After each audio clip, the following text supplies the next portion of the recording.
Welcome to this session entitled Stories of Our Ancestors, Understanding Historical Trauma and Racial Memories to Resist Inequality and Structural Racism, presented by Dee BigFoot and Bonnie Duran.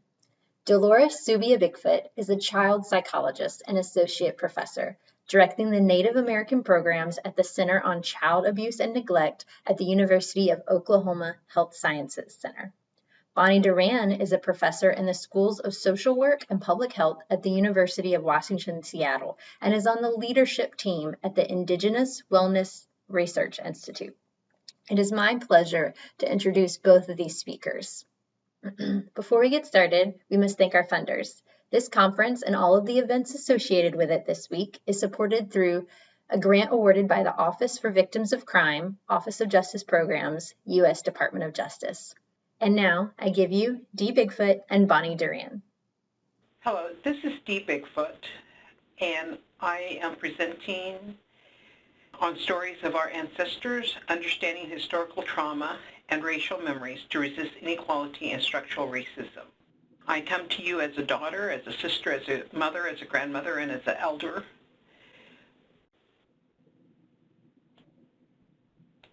I am also affiliated with the Northern Cheyenne Tribe of Montana, in which my children are enrolled, and I always want to acknowledge them because they acknowledge me.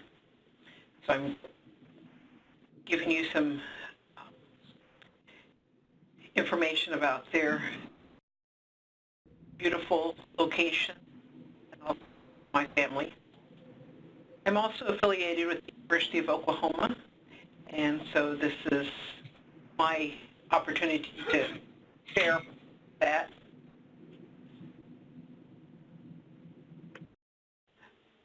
With this presentation, I wanted to give you an overview. As I said, it's a story of our ancestors, understanding historical trauma and racial memories to resist inequality and structural racism. What we're going to do is talk a little bit about the history of historical trauma work, look at terminology of trauma reactions,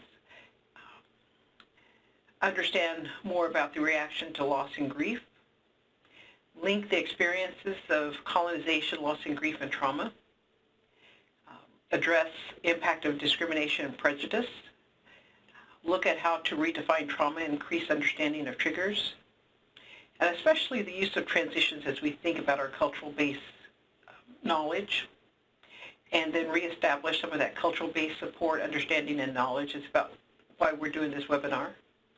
I will be talking about honoring children, mending the circle, a treatment approach, and then other methods of healing.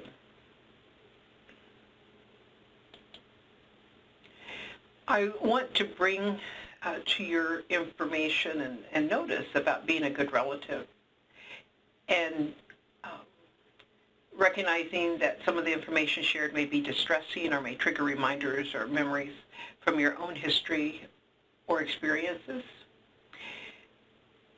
Please be a good relative to yourself by taking care of your heart and spirit in a good way. Decide what it might be best way for you to manage information that is distressing or to cope with triggers. If you decide to continue to participate in this webinar, there will be information shared about what is helpful when you encounter distressful situations, and also some resources to consider. So throughout this webinar, we'll be talking about being a good relative, not only to others, but to yourself.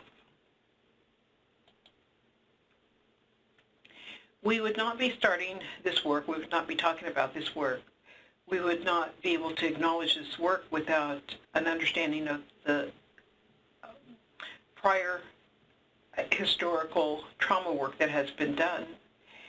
And this work would not have started without Marie Yellowhorse Braveheart and her thoughtfulness about what has occurred in our tribal communities. And so her understanding comes from the indigenous collective trauma, grief, and loss. She has worked in the area of cross-cultural mental health, and she has developed, because of the historical trauma work, healing interventions and mental health with our indigenous populations. What I would like to acknowledge also is that just as Nelson Mandela changed the world, Marie Yellow Horse Braveheart changed Indian country. She has brought to our understanding of historical trauma, she has created a vocabulary for speaking, learning, responding, and healing. And this has really allowed us to begin to make sense about what has happened in our history as well as in our communities. This has allowed us to better understand inequality and prejudice, which is now being viewed through the lens of grief and loss.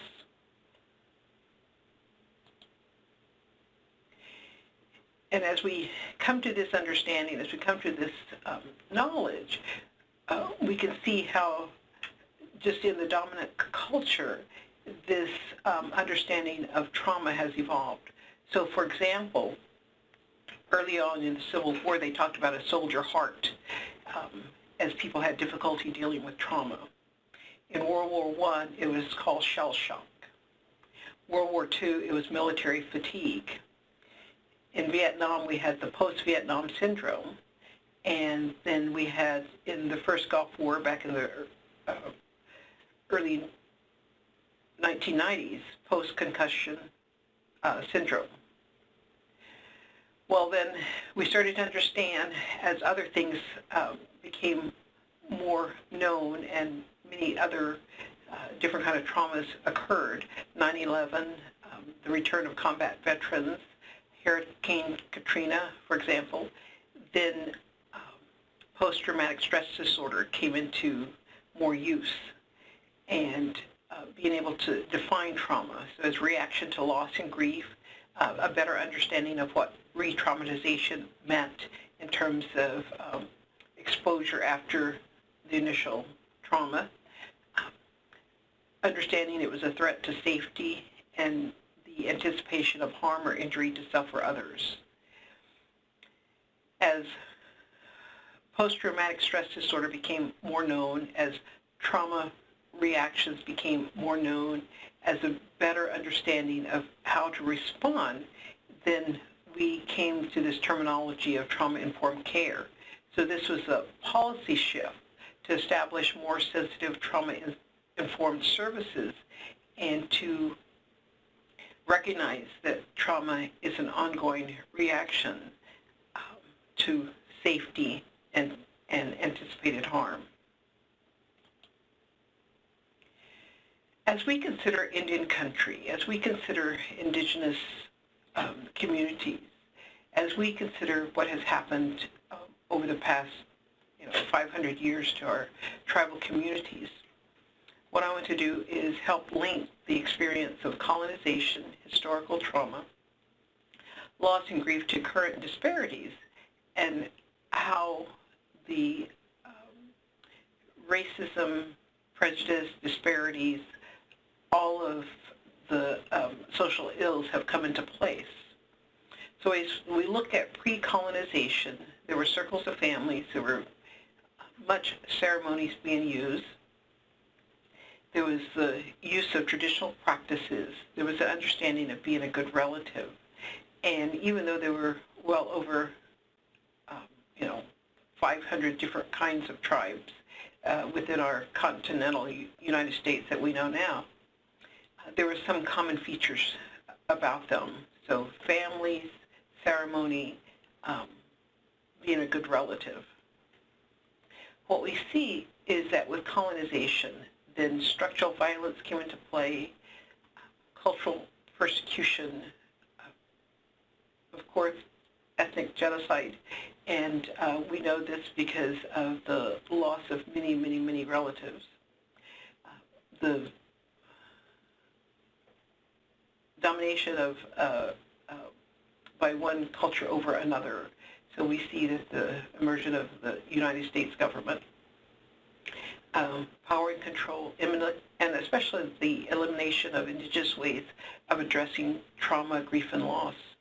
So historically, there was a lot of ceremony involved when somebody had a harsh experience, or communities had a harsh experience. And ceremony was used to address grief and loss. So as the new democracy was established, it impacted the tribal structure, the family, the way the family was united, the way the family taught. It affected the well-being of children, and those structures that were in place to deal with trauma, to deal with loss and grief, were eliminated. There became political coercion and jurisdictional repression in terms of tribal law, how tribes had laws that allowed them to present a more fair understanding through their own practices. For example, the law of the pipe, or the rules governing, who did what or how people treated each other. There was economic and social oppression, so there was not a way to make a living. There was not a way to maintain family groups. There was significant psychological harm. And then there was elimination of resources. There was not a way of having food, having clothing, having shelter. We'll see a little bit more about this as we go on. There was a shifting of social norms, social structures that allowed society to flourish. And then the society infrastructure was eliminated. So the way that people maintain rules and maintain order. And this resulted in unmeasurable loss and grief, re-traumatization, and then the lack of support for healing and resiliency. And so as we think about historical trauma, this is building on. Today, unfortunately, we see that in terms of inequalities, in terms of social ills, in terms of health disparities, in terms of economic loss, lack of employment, the assault on the environment, limited housing, natural resources that are no longer there for us to use in terms of water, buffalo, other kinds of things. Land, where land was across the United States, now it's very limited in terms of physical boundaries and tribal allotments, reservations. And then certainly in terms of the family and extended family network that has been shifted considerably.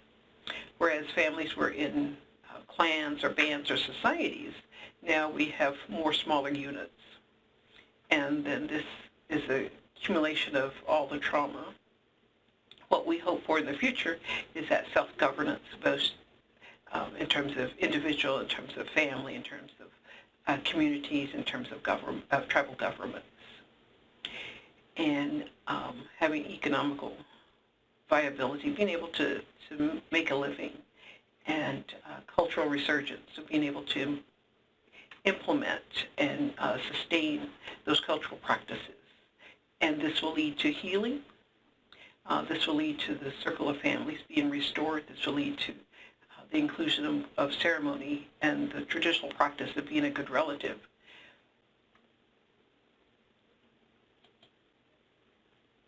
As we look at what has contributed and we think about, all the complex and interrelated factors, all of our American Indians and Alaska Native communities have experienced different degrees of trauma because of different exposures at different times to the dominant culture, and they experience major inequality and disparities. So I'm not going to go through all of this, but you can see where we have had that poverty and lack of employment, housing, families, the history of alcohol and drug abuse, the history of discrimination and prejudice.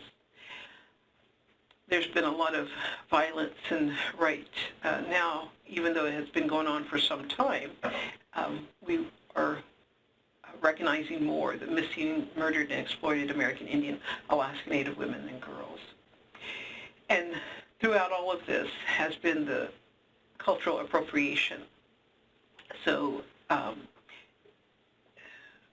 whether it is ceremonies that are being misused, whether it's clothing, whether it's beadwork, art, use of sacred locations. So there's a lot of cultural appropriation that has created a lot of trauma and distress within our tribal communities.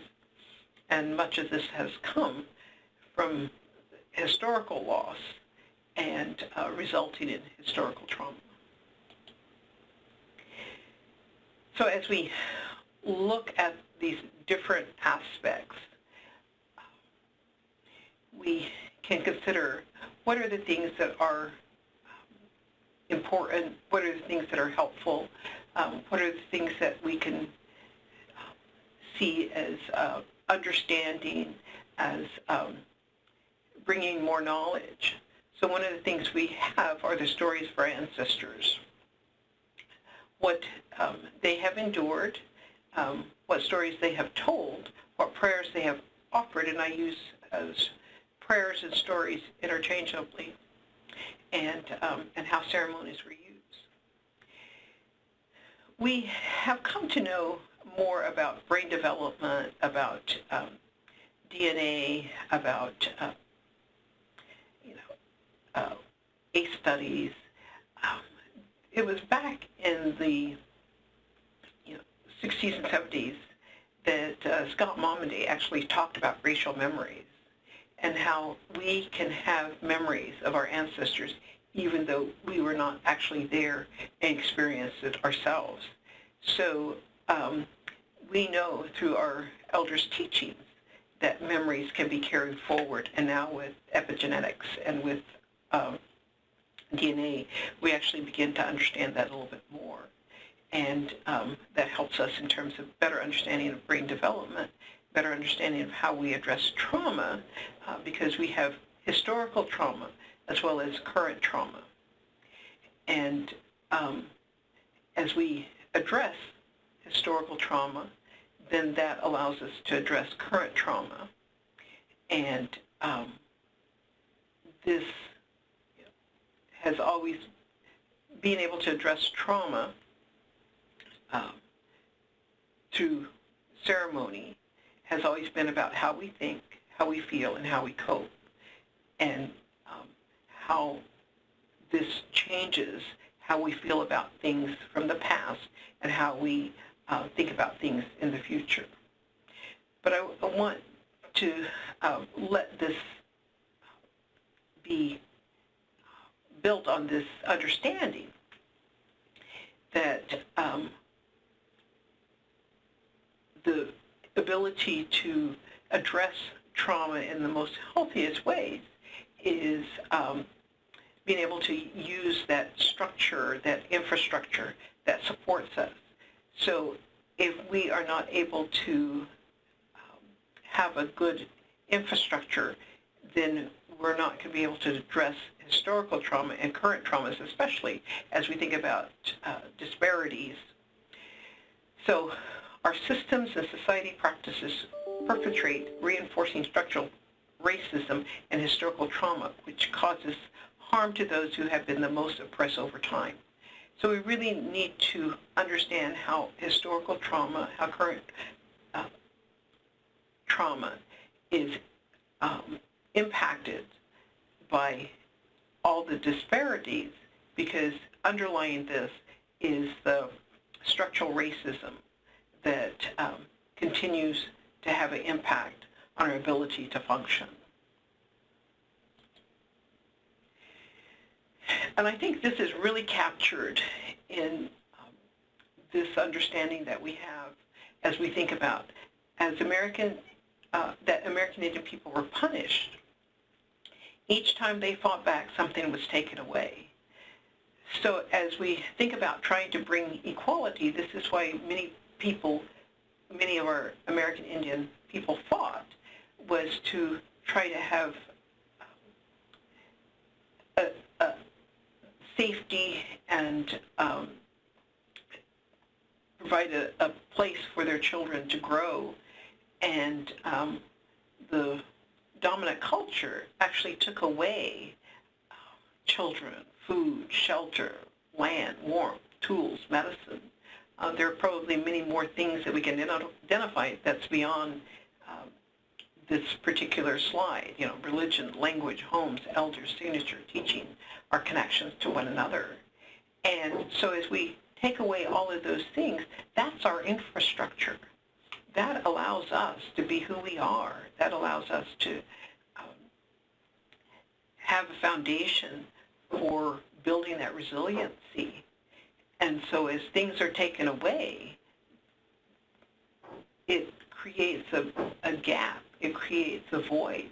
It creates another opportunity for re-traumatization to occur. And it's really hard to regain and to think and to plan and to cope when that infrastructure isn't there. And as we consider, American Indian people were punished. Each time they fought, something was taken away. This is what we're talking about when we talk about structural racism and prejudice. So another way to view this is the impact of trauma in Indian country. So we have cumulative trauma and many different ways that this has been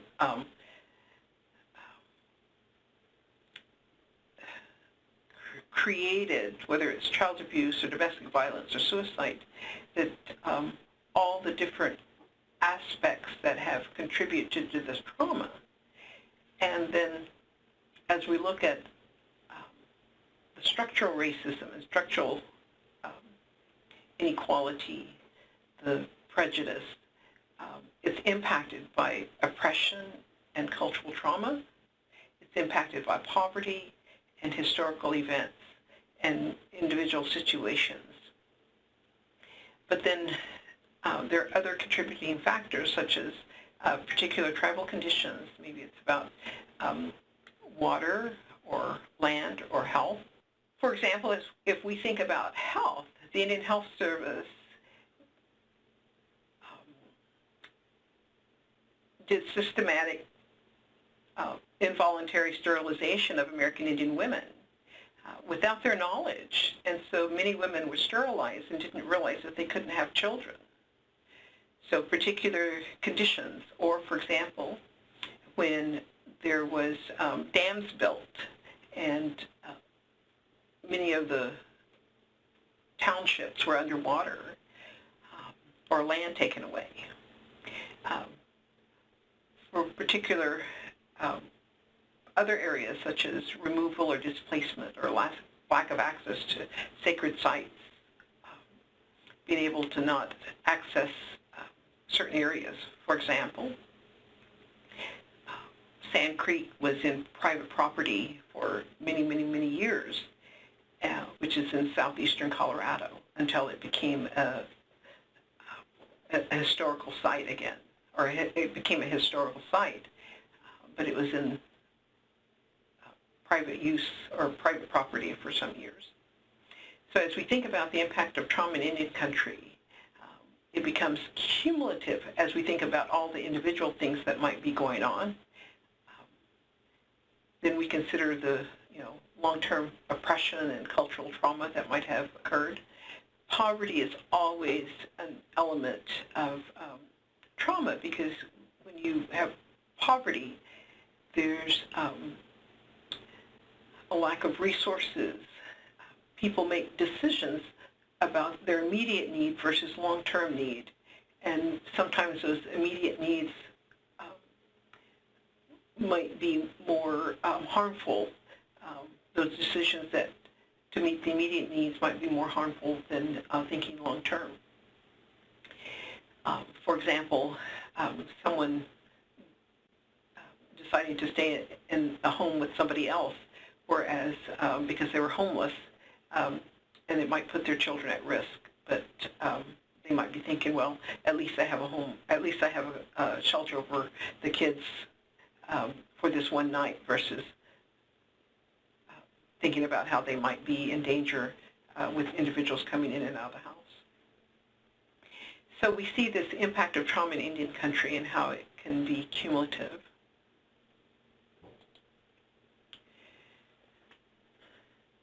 So this results in the impact of discrimination and prejudice when traumatized communities are vulnerable with high rates of inequality and disparities.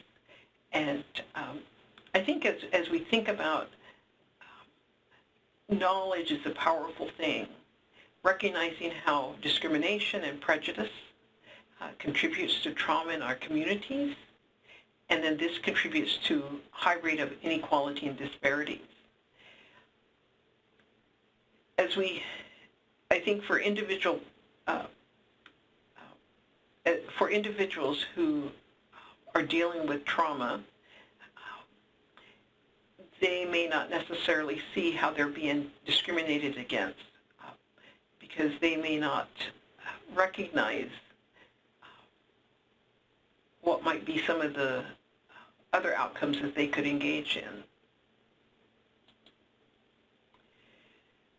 So, for example, this is an event that occurred with a professional team that was in Missouri or so, or a game that was being played up in I think it was in Missouri. So here we have somebody talking about the Trail of Tears. Another example of prejudice is the daughter of the Oklahoma governor defending the headdress photo, whereas eagle feathers, headdresses are reserved for certain distinguished individuals in certain tribal communities that have accomplished something worthwhile in order to be able to wear a headdress. And the beadwork would be designated in a certain way. It would have meaningfulness because of the colors and the design. So this is another example of prejudice and acquisition of cultural items that are inappropriate. So as we consider what our communities are engaged in and what they're faced, the things that come to mind are there are certain systems in place that have high rates of disparities. Certainly in our criminal justice system, whether it's juvenile justice, whether it's the prison population, whether it's probation, whether it's the judicial boundaries or the judicial system in the courts, we have a high degree of our indigenous population within that system. Healthcare, we have a high degree of health disparities. Even though we have systems in place that provide health care, it's typically the routine health care where the specialized care for cancer or knee replacements or heart, whatever it might be, we don't have the specialty care that is needed. Mental health, we can see that because of all the traumas experienced, that people have a hard time coping.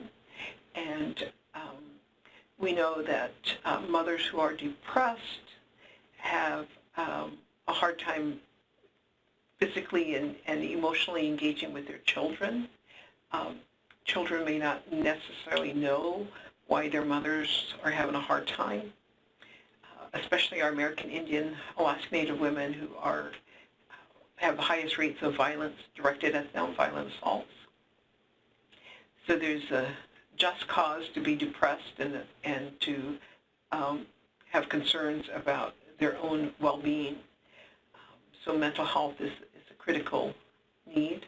Homelessness, we have an exceptionally high rate of children and families and young adults that are homeless. We see the trajectory of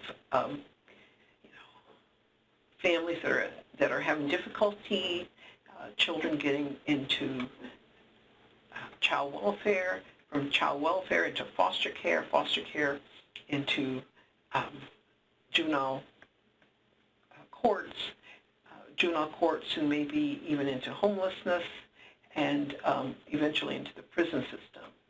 So you can see the interrelationship between these different kinds of disparities.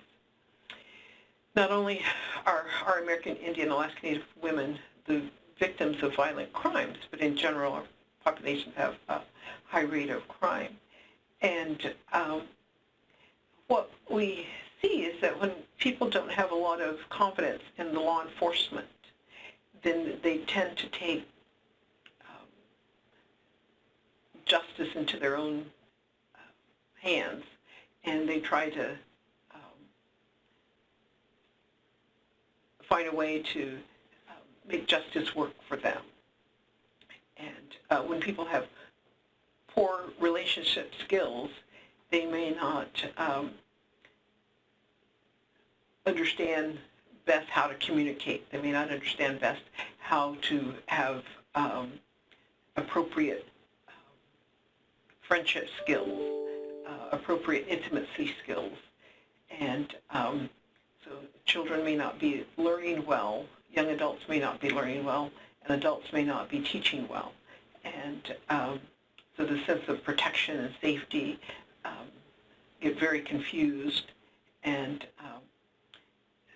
the understanding of what is risky behavior can have a sense of distortion here. So we see a lot of victims of violent crime. So as we think about the immediate kinds of reaction that people have, but as we look historically at colonization and oppression, then this is not an uncommon feature that because of resources being taken away, because of lack of appropriate protections, because of jurisdictional issues, there's many things in terms of, as we think about structural inequality, that this comes through in terms of victims of violent crime. As we think about trauma, as we think about brain development, as we think about children being unable to concentrate, then we have a large need in terms of special education and children having special needs because of premature births or injuries, and so there's a complicated relationship here. As we see, criminal justice, as we see mental health, as we see homelessness and victims of crime, we see a lot of children getting into child welfare, and we see that generation of children in child welfare who do get pregnant early, do tend to have that next generation of children in foster care. And so being able to not stop this generational impact of trauma, this is where it's being manifested at, is in child welfare. And I remember this young boy, a young man actually, he had 2 children. And he said, I come from a history of child welfare. I was in foster care. I didn't get to know about my tribe. I didn't get to know about my cultural practices. I didn't get to know about my spiritual practices. And he said, I don't know how to pray. I don't know, what it means to pray. I don't know how to call upon those strengths that I hope my ancestors had.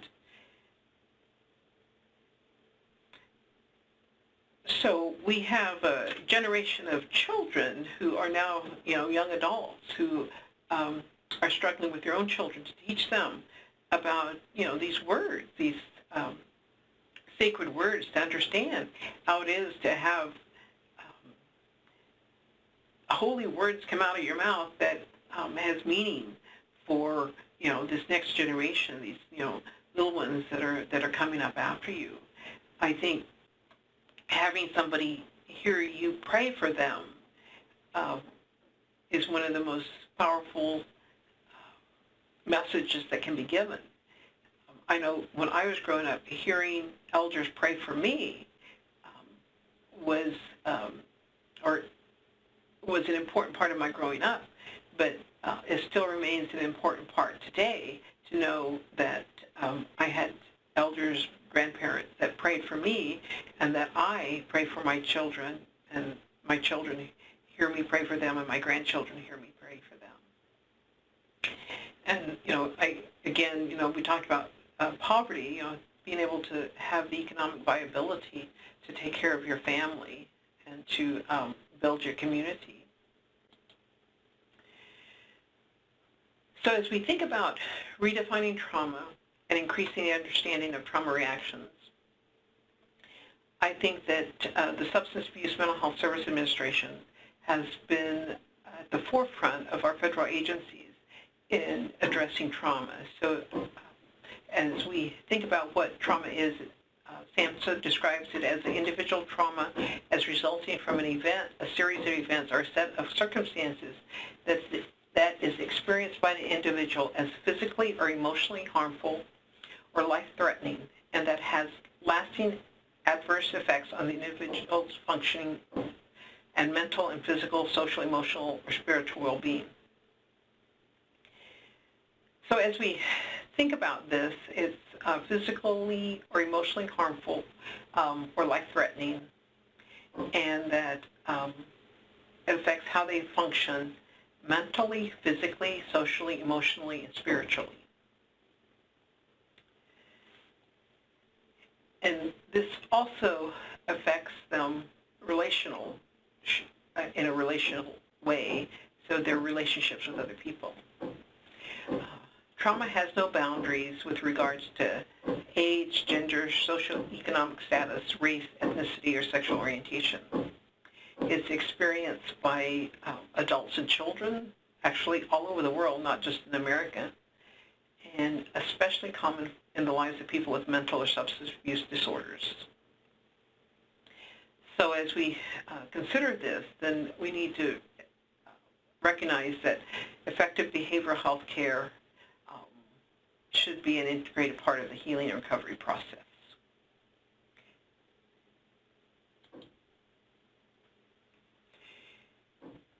And the thing about trauma is that there's always trauma reactions and trauma triggers. A lot of times people may not always understand what those trauma reactions are or what those trauma triggers are. Maybe they don't realize that the anniversary of their mother's death, that they get very sad, or they get very antsy, or when it's tornado season in Oklahoma, every time there are dark storms forming, somebody's heart starts pounding, or they start breathing really hard. Or maybe if they had been attacked by a dog, every time they see a dog, they don't realize how fearful they become for themselves and for their children or whoever they have with them. And so as we think about understanding trauma reactions and triggers, the effect of traumatic events place a heavy burden on individuals, families, and communities. Although many people who experience a traumatic event will go on to live their lives without lasting negative effect, others will have difficulty and experience traumatic stress reactors. How someone responds to a traumatic experience is very, very, very personal and individualized. And I think this is an important part. If there is a strong support system in place, that's very important. And as we think about our tribal communities, if that support system, the infrastructure for a support system hasn't been there for a long time, then it's hard for an individual to be able to reach out and gain that support. If there are little or no prior traumatic experiences, so if somebody hasn't had multiple traumas, unfortunately, in our tribal communities, it is very common to have multiple traumas. In fact, the Defending Childhood Initiative, sponsored by the Department of Justice with their report in 2014, Stopping Violence So American Indian Alaskan Native Children Can Thrive, says that almost every American Indian Alaskan Native children has had a history of trauma. And if the individual has many resilient qualities, I think what we find is that our tribal communities have many resilient qualities, but they've been tested highly. It's that it may not affect his or her mental health as much. And so just by recognizing that there can be many trauma triggers and trauma reactions, whether it's the cloudy sky, whether it's a loud noise, whether it's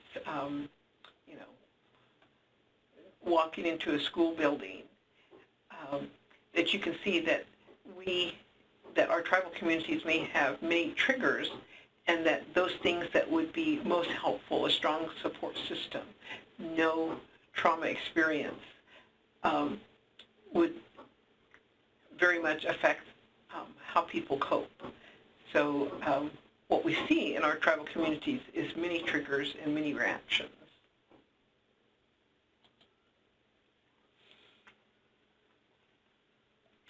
Research has shown that traumatic experiences are associated with both behavioral health and chronic physical health conditions, especially those traumatic events that occur during childhood. And we'll be talking a little bit about this with the Adverse Childhood Experience Study. So substance use, whether it's smoking, excessive alcohol use, or taking drugs, mental health conditions, so such as depression, anxiety, or PTSD, or other risky behaviors, self-injurious, or risky sexual encounters have been linked with traumatic experiences.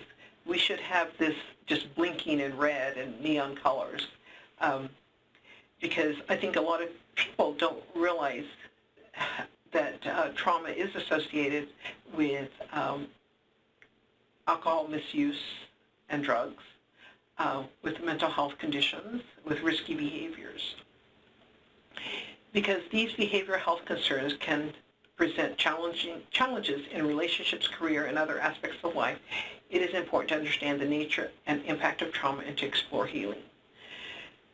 So as we think about the history of colonization, as we think about racism and prejudice and the harsh conditions that many of our American Indian Alaska Native families face, but also the tribal governments, the tribal communities, and Indian country in general, that it is presenting challenges in relationships. It is presenting challenges in the career. And so it was with the work of Marie Braveheart Yellowhorse with Marie Yellowhorse Braveheart, that the nature and impact of trauma is coming to bear more readily. So as we think about adverse childhood experiences, I think intuitively we have always known that when bad things happen in childhood, that it's going to have an impact in adolescence, young adult, and adulthood. And so we have always known that. And this, the Center on Disease Control has helped us to better understand adverse childhood experiences. So what we understood intuitively, we can now say definitely that we have research behind it, and that the adverse childhood experiences can be recognized for having that kind of negative impact. So, for example, what we see, the factors that have that adverse experience: emotional abuse, the presence of emotional abuse, the presence of physical abuse, sexual abuse, emotional neglect, physical neglect, mother treated violently, household substance abuse, household mental illness, parental separation or divorce, incarcerated household member. So if we take this alone within our tribal communities, and let's start at the bottom, incarcerated household member, we have a significant number of our American Indian, Alaskan Native community members that have been incarcerated. If we take parental separation and divorce, we have a significant number of our parents who are single parents, or due to the high rate of death, then they are, single parents raising children because of death. As we look at household mental illness, we have a high rate of depression and anxiety. We have a high rate of substance abuse within our tribal communities. A lot of this is binge drinking, which is much different than, it has a bigger impact because someone could be working very consistently, but then if they go on a binge drinking, they could lose their job, they could lose their car, they could lose their house, and so this has had a different kind of impact, much harsher. Mother treated violently, as I said earlier, we have the highest rate of abuse against our American Indian and Alaska Native women. We see physical neglect, emotional neglect, physical abuse and emotional abuse within our children. We have one of the highest rates of sexual abuse as we look at the history of priests in our community. We look at the history of ministers. We look at the history of school teachers that came into our tribal communities. So we look at the history of boarding school. All of this contributed to sexual abuse. As we look at the infrastructure breakdown, this is where families protected their children, but with boarding schools, with mission schools, that parents were no longer able to protect their children. And so we have a high rate of sexual abuse within our communities. There's a documentary about St. Michael's where almost 95% of all the village people were sexually abused by several priests that were in that community for 40 or 50 years. So as we think about the adverse childhood experiences, our tribal communities have had an abundance of harsh conditions, and all of these factors are present in many of our communities. So it leads to, more childhood trauma, increases onset of chronic diseases, social problems, substance abuse, suicide, and early death. If we talk about structural racism, this is where we are seeing the majority of the outcome for our children. And the major consideration is the ACE study found that the number of categories, not necessarily the frequency or the severity of the experience within a category, determines the quality of mental and physical health outcomes. And as I said, the number of categories within our tribal communities for each particular child, for each particular adult, is probably higher than for any other comparable group. So as we consider the ACE score of 4 or more, they're twice as likely to smoke, 7 times as likely to be alcoholics, 6 times likely to have sex before age 15, twice as likely to be diagnosed with cancer, twice as likely to have heart disease, 4 times as likely to suffer from bronchitis and emphysema, 12 times more likely to attempt suicide than those with an ACE score of 0. And unfortunately, we have a very high suicide rate, something like 7 times higher than other comparable populations. Men with the ACE of 6 or higher are 46 times as likely to have injected drug use than men with an ACE score of 0. So what we see is that young men who have a history of being sexually abused have a very high rate of drug use. And this is what the ACE study has found.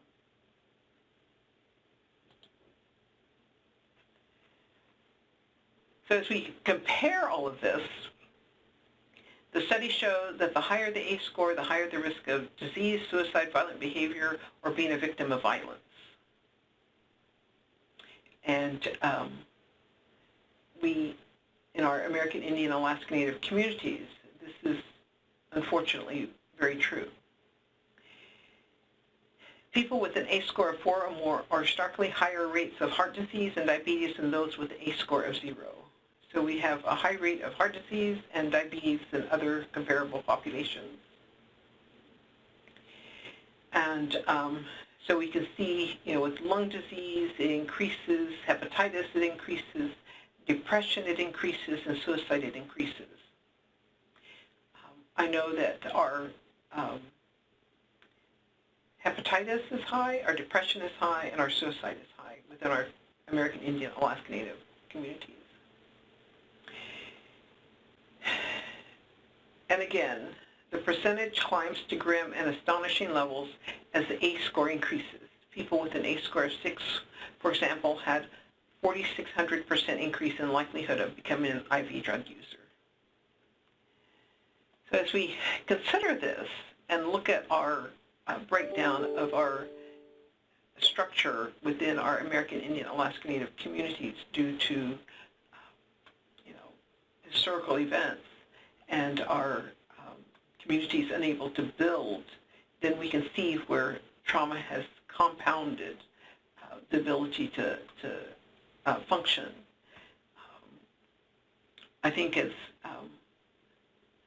we have become to be able to be more self-governance, then that control and power within our communities have enabled more self-determination.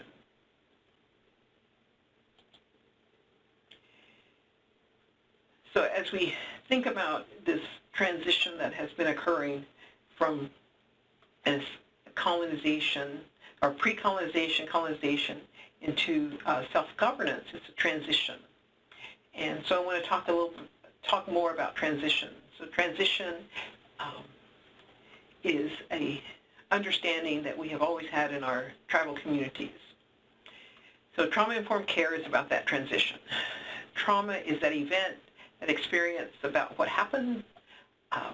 Informed means having that knowledge, that understanding, that recognition of safety. Care is our behaviors, our policies, our surroundings, our environment, and transition is from what was before to what is now.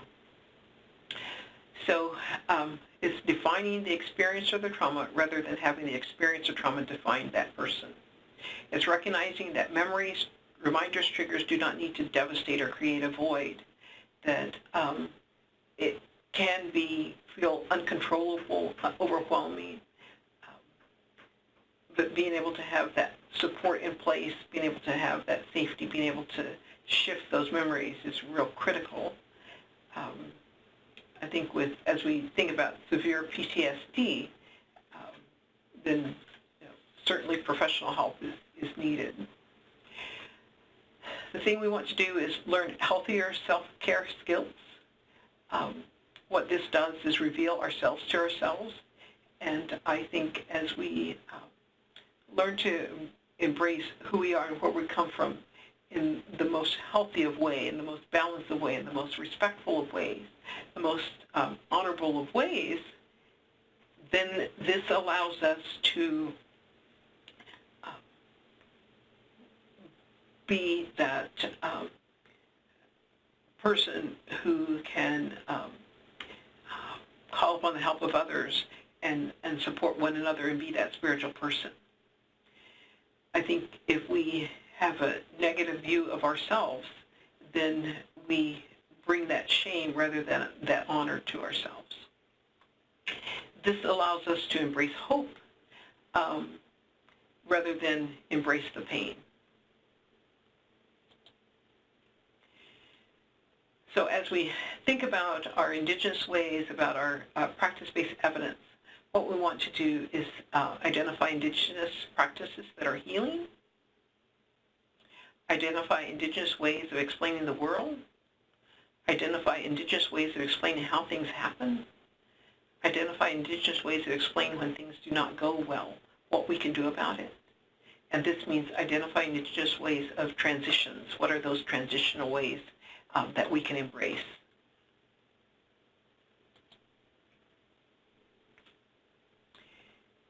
Ceremony has always been about healing, about self-regulation, about transitions. And when we think about ceremony, it's really about self-sacrifice. It's about placing oneself in a situation for the benefit of others. Ceremony is about going to a deeper level of self. So what we want to do is reclaim our old wisdom, our old traditional ways of healing that may have been lost or misplaced. And that when we think about trauma-informed care, it's not new to Indian country. Indian country has always had trauma-informed ways. As Indigenous people, we have always practiced and participated in ceremonies to either prepare for an event that was harsh or following an event in order to renew, recognize, acknowledge, purify, transition, or stabilize. So ceremonies were very important, and they can be simple or they can last days or weeks.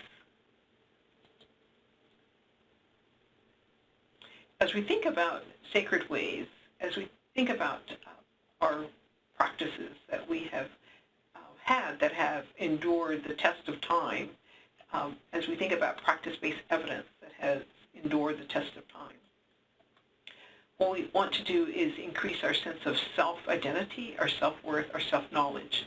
So this is why we think about using words in a sacred way, those words that come from us, from that sacred place, that us as sacred individuals, that those are holy words that come from us in terms of prayers or stories.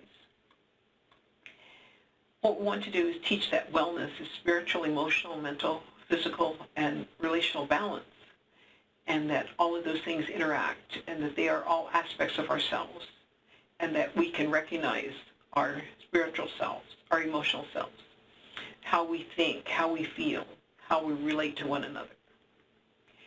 And that we especially want to bring this understanding of our relationship to ourselves and to others, because as we recognize that, it instills an enthusiasm for life, a sense of hope, a willingness to meet new challenges.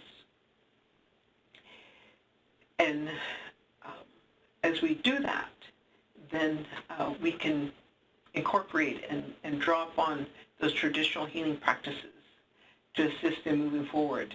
And so it is this drawing, recognizing we're spiritual beings, and we can move toward that spiritual balance.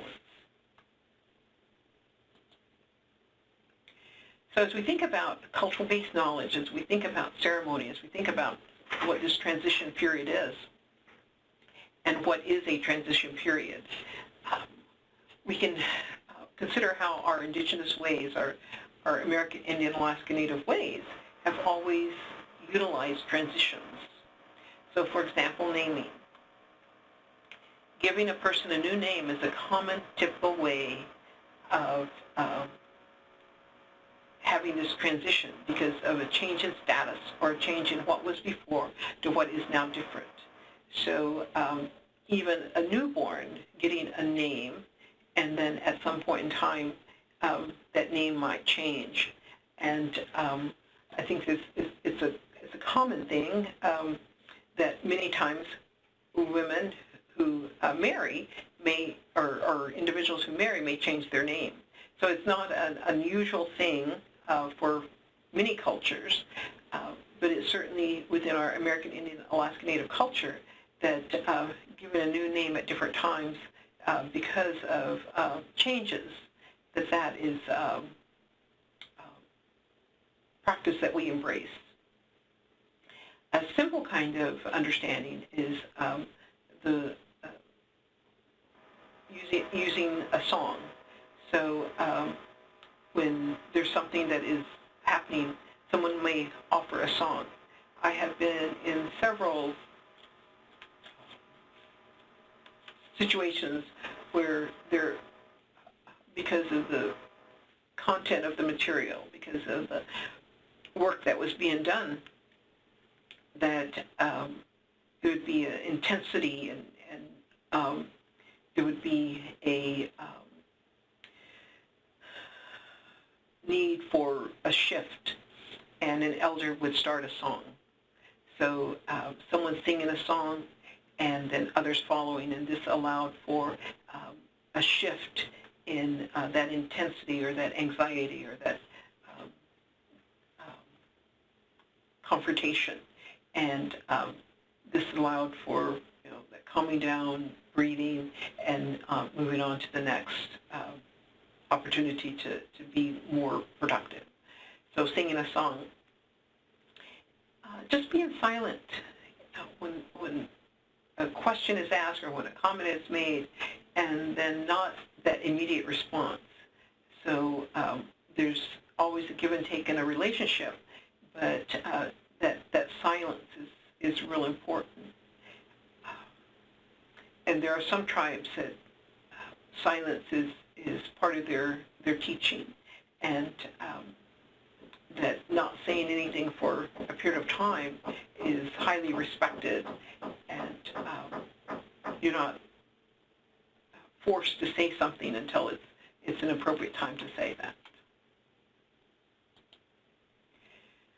For example, prayer, offering words before beginning an activity is a way to move into that activity. Ritual, for example, making an offering of water or some other object to set that time apart as being sacred or important.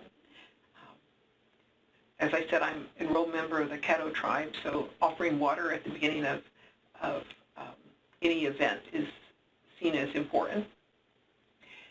Gift giving, recognition of someone being present or someone leaving, or honoring that time with that person, since that person may no longer be around, so that gift giving. I think it's quite common to think about coming of age ceremony. This is the way of passing from one way of awareness of self to the next level of awareness of self. So whether it's a young man or a young woman, and even with little children, we talk about toddlers, preschool. I mean, there's different ways that we recognize the change that is occurring. And as we look, for example, at the medicine wheel, there's that developmental awareness. So this awareness of development is not a new phenomena within our indigenous communities. So as we think about cultural-based knowledge and consider this transition period, it's recognizing that behaviors and thoughts engaged in before are now being changed. It's recognizing that maybe the relationship between the parent and youth that might have been strained, there's now this opportunity for rebuilding trust and confidence. Especially important is that with this history, acknowledgement of that history of distrust, and that it can affect relationships. And now the work is being done to change that relationship so that it be more positive and more reassuring.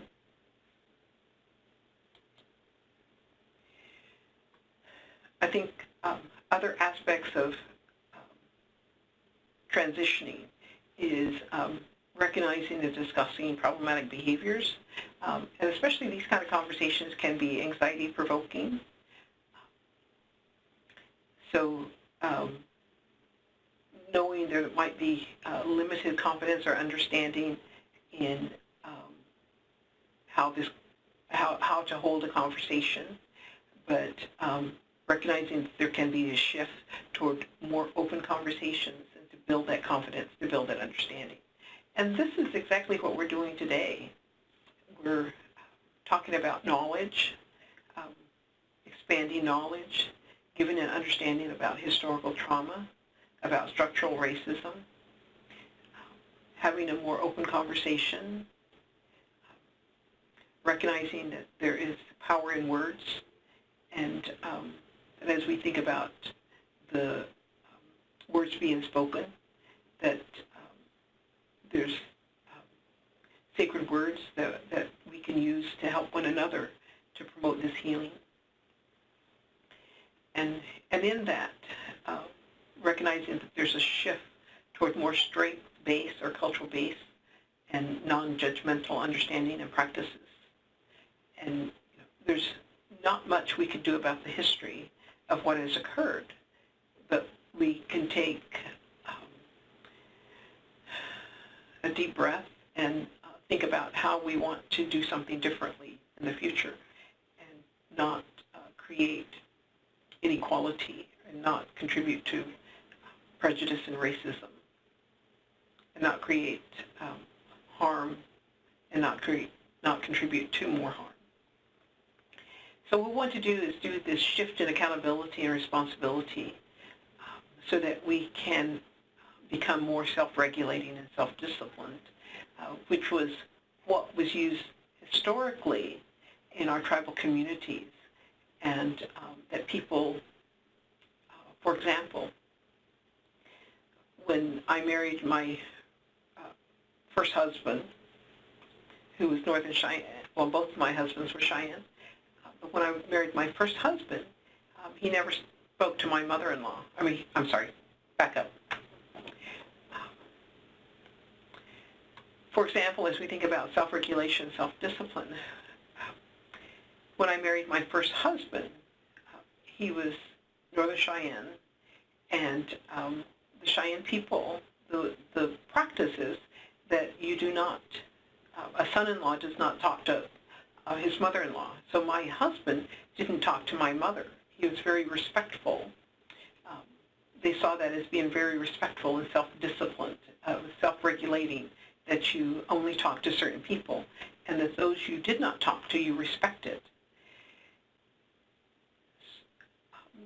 And this was important because it didn't create tension between my husband and my mother.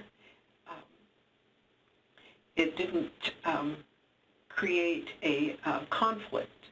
And so by engaging in this self-regulation and self-discipline, we kept the social norms.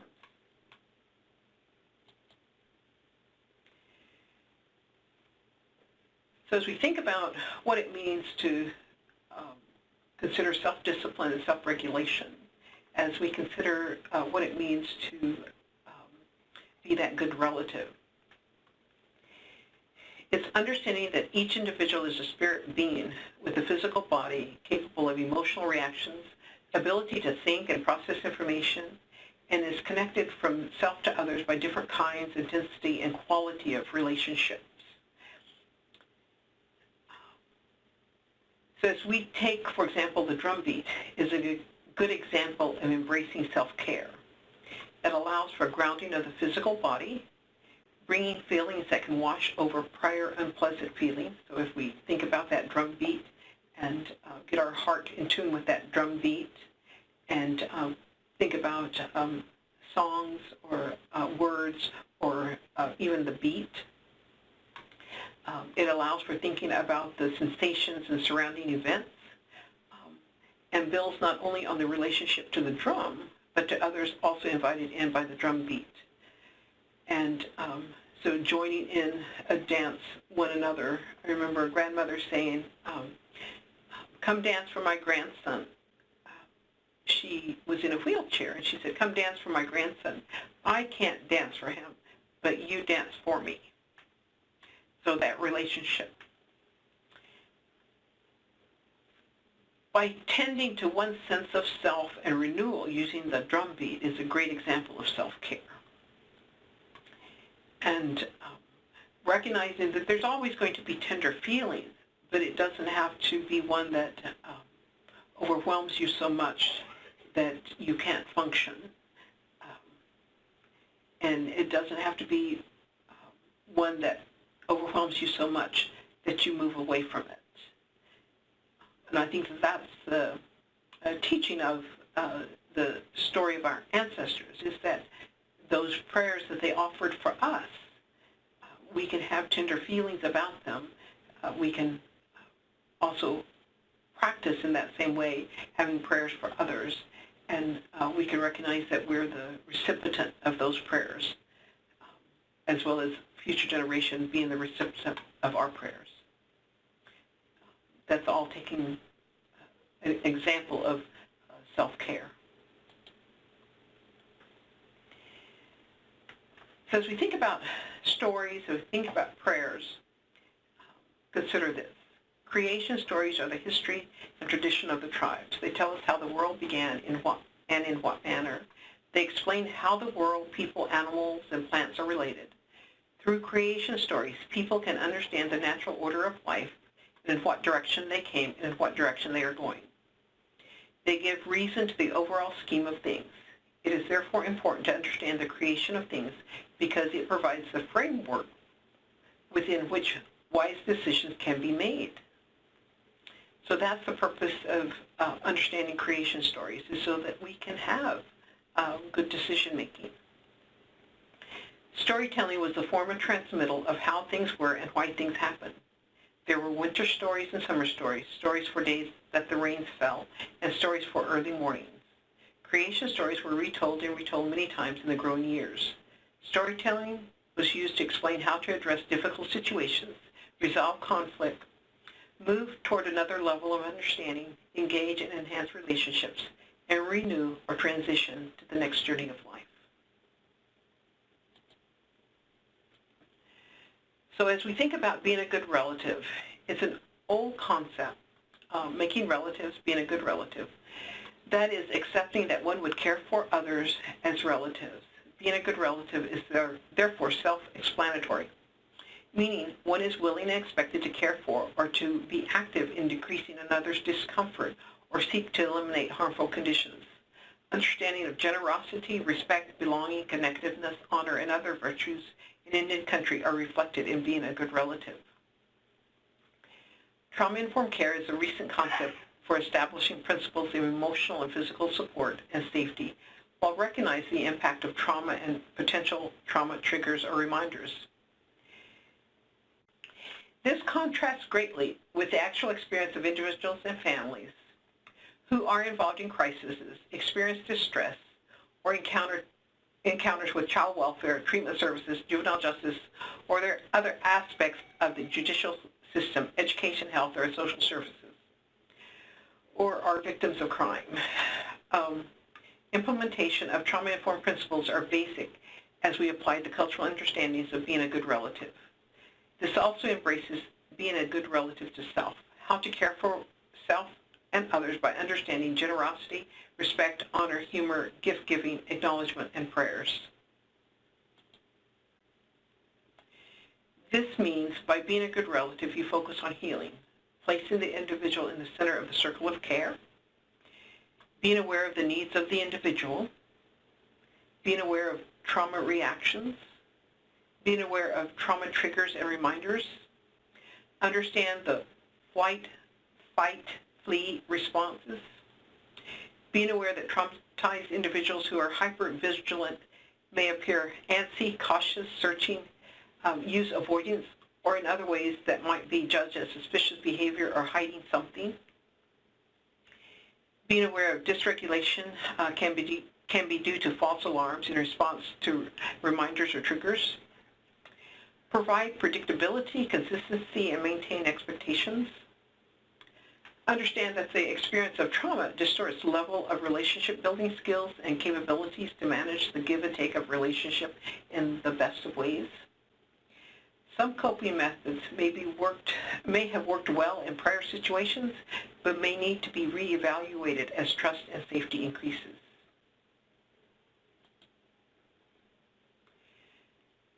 especially important is being aware brain development and executive functioning may differ significantly, especially for youth with trauma histories.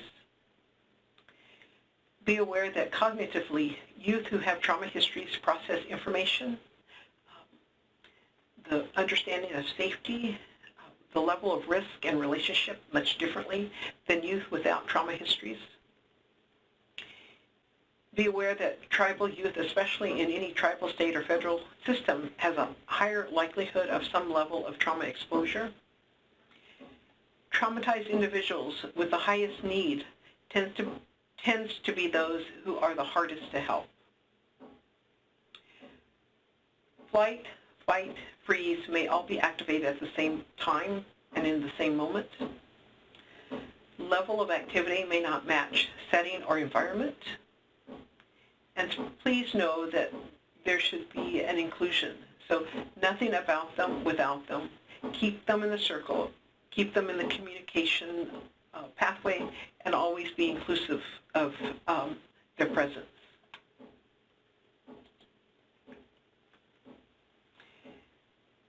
As we think about how we might consider ceremony, as we think about how we might consider resiliency, as we think about how to consider inclusiveness and accountability. For example, the offering of water, the offering of song, the offering of hope, welcoming connectedness, using good words, having prayers for others, being a welcome. And I was in Australia a few weeks back, and they had a welcome to country ceremony. Amazing listening to their welcome to ceremony.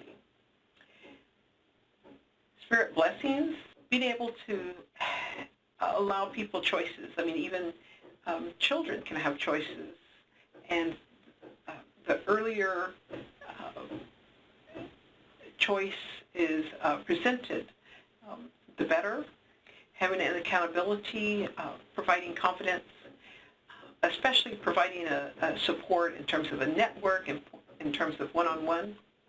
Having an openness about sharing information, especially an acknowledgement about the past and an acknowledgement about future options and opportunities.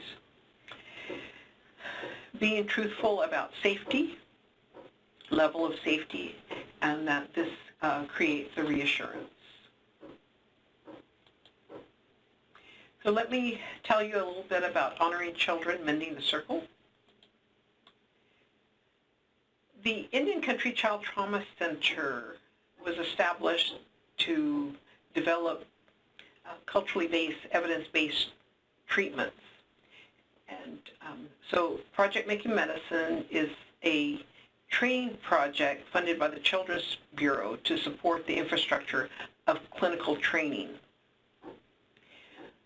We developed Honoring Children, Mending the Circle as the cultural adaptation of trauma-focused cognitive behavioral therapy.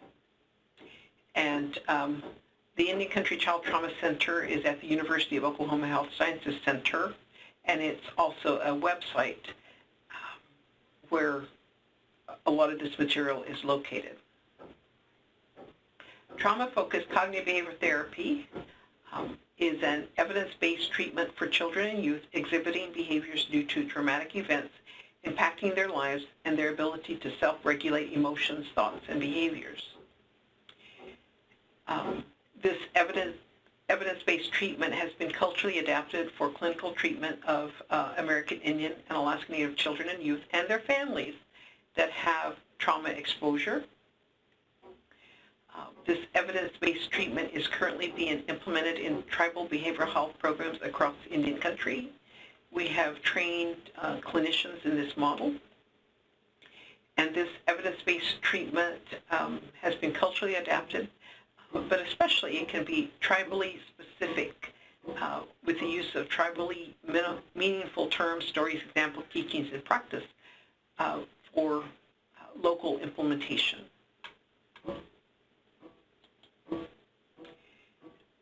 As we looked at the cultural enhancement for trauma-focused cognitive behavioral therapy, what we did is we wanted to make sure that we maintain fidelity to the TFCBT model structure. So there are practice components. The practice is an acronym for parenting, psychoeducation, relaxation, affect regulation, and cognitive coping, trauma narrative, in vivo, cognitive processing, and enhancing safety. What we do is work with our clinicians as they collaborate with the family to determine what level of cultural integration that best fits their needs. So they might just want, one aspect of the practice components to be culturally shifted. For example, it might be relaxation, or it might be, the cognitive coping, or it might be everything, completely immersed into the cultural understanding.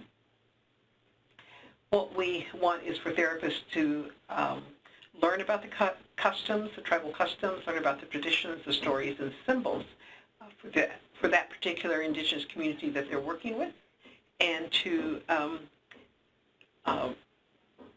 help families if they want to incorporate those into the treatment approach, that can be according to their desires and wants.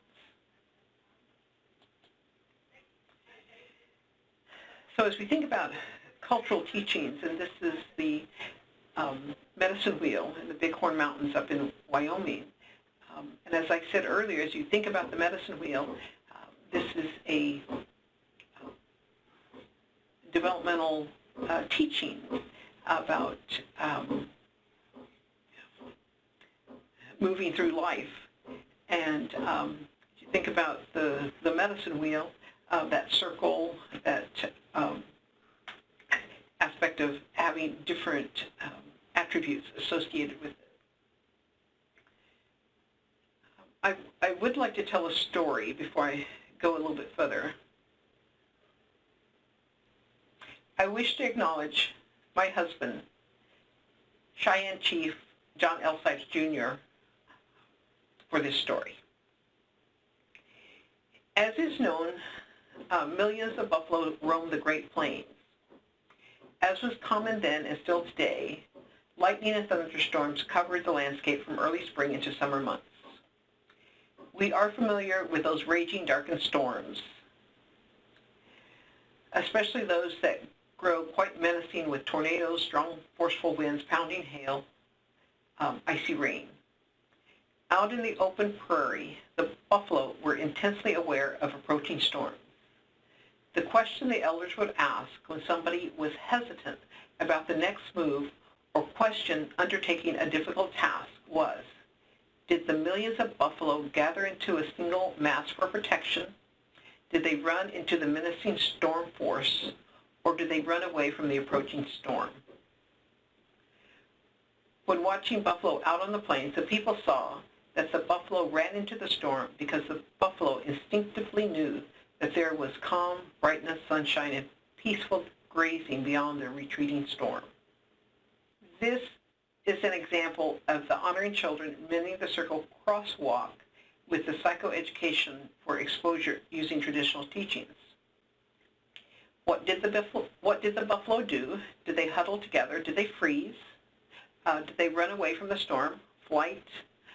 Or did they turn toward the storm and run into it, fight? By facing the storm, they found themselves quickly passing through it. We have a choice in life with all the storms that we encounter. We can spend our time and energy running from our trials, or we can be like the buffalo, face life trials, and pass quickly through them.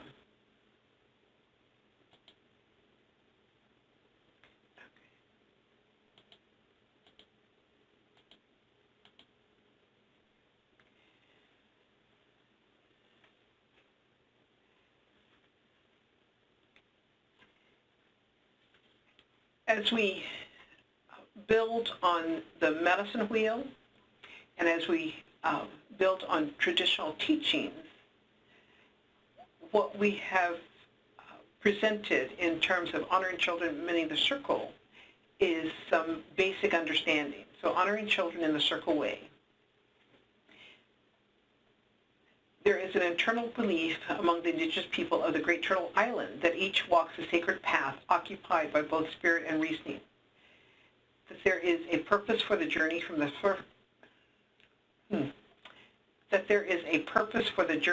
first world into the second world and into the third world, followed by a fourth world. That there is a purpose for the journey from the first world into the second world and into the third world, followed by a fourth world. That there is order and structure to the beginning of human beings and a need for understanding where we came from, why we are here, and where we are going. We also recognize that we do not walk this path alone and that we have many relatives who walk with us. Families are an essential feature of this sacred path. Children are believed to be the center of the circle, surrounded by many relatives, both in the present and those that came before them and those that will come after them. The circle is a protection as well as a teacher, an understanding, a way of being connected, a way of knowing relatives, a way of belonging, a way of having an identity, a way of having purpose, a way of recognizing boundaries and responsibilities, a way of knowing actions and learning, a way of thinking about expectations and disappointments, a means of testing and safety, a generosity of exchanges both inwardly and outwardly. As we end this webinar about historical trauma and stories from our ancestors, this is what I want you to know. Understanding who we are and where we come from and where we are going. Understanding the methods and systems that undermine equity and fairness.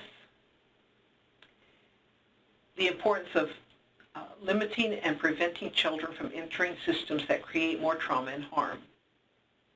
The importance of eliminating and preventing harm by eliminating trauma. Supporting resilience and capacity building. Understanding that the stories of our ancestors are the strengths we can use to create our own generation of children who understand who they are, where they came from, and where they are going. And also to remember that we are an honor-based society, that we have been a shame-based society, that we understand shame, but more importantly, that we understand honor, and that we can use that honor to build resiliency, to help one another, to decrease harm, and to better address historical trauma.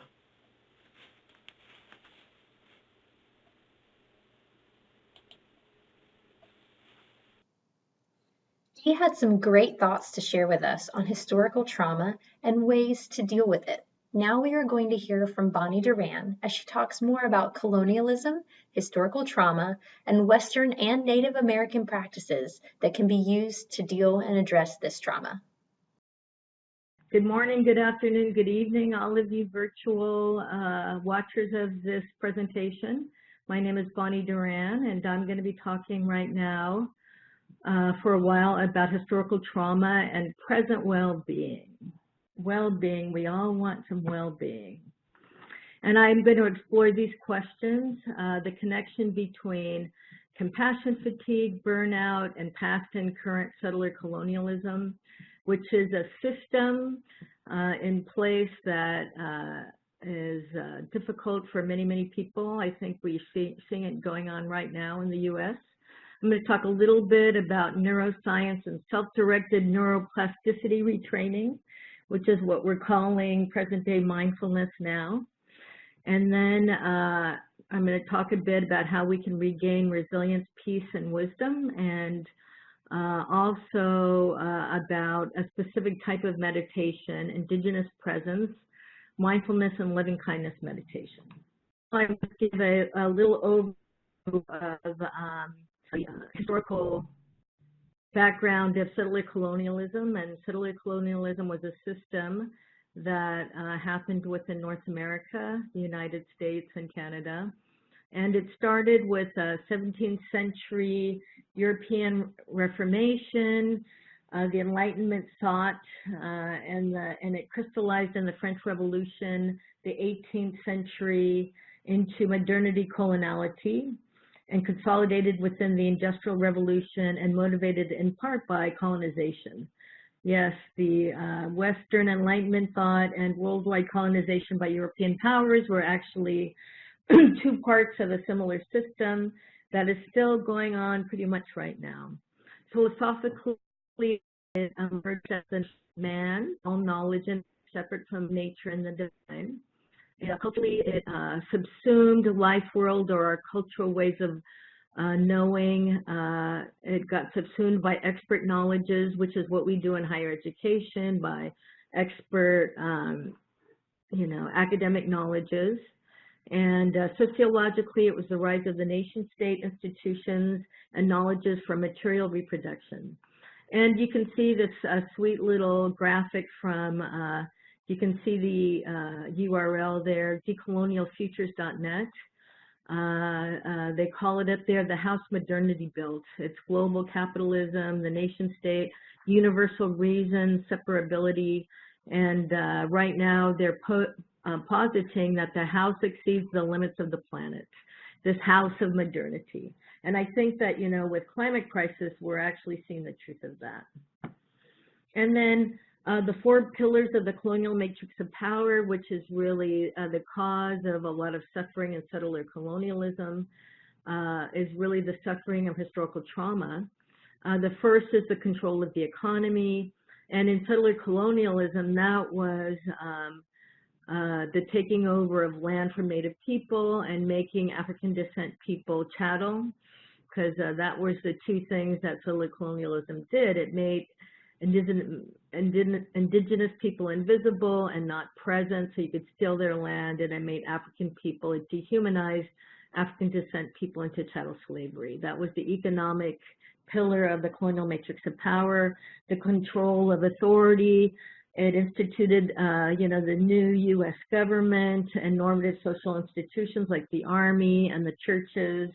It exerted control of their gender and sexuality through, constituting what instituted the family and mandating education. And then finally, it exerted control over subjectivity and knowledge. Epistemology of the way knowledge was constructed or way meaning was made. It's really about meaning making. And it mandated, forced education and the formation of subjectivity. But I'll talk a little bit more about this as we go on. So those are the four pillars of the colonial matrix of power. This is one example of an epistemicide that, within Western science was a key element, an important element of settler colonialism. And they, created science that really justified the dehumanization of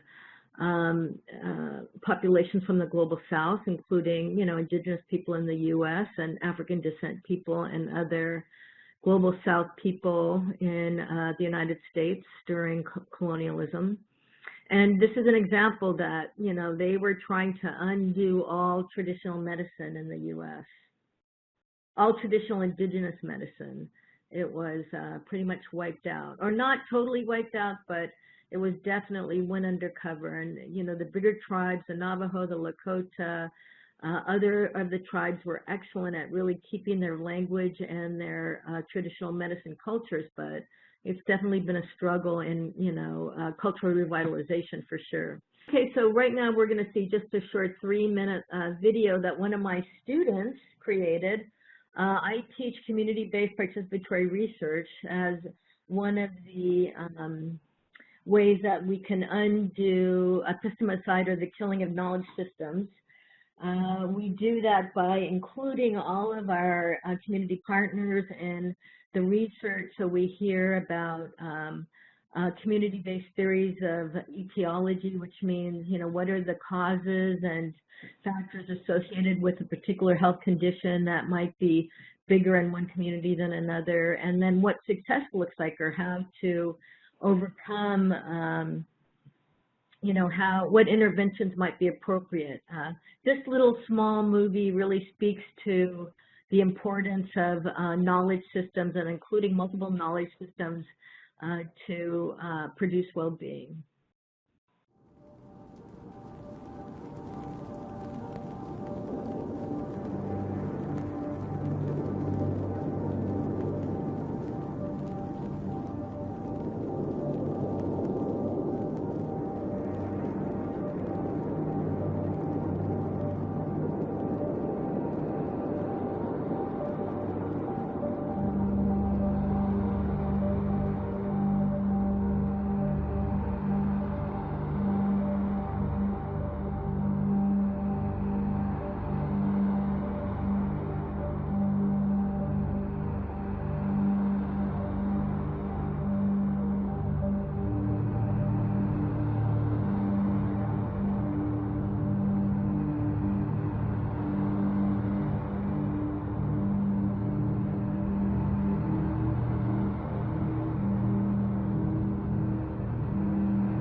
So that's one of the, epistemicide is one of the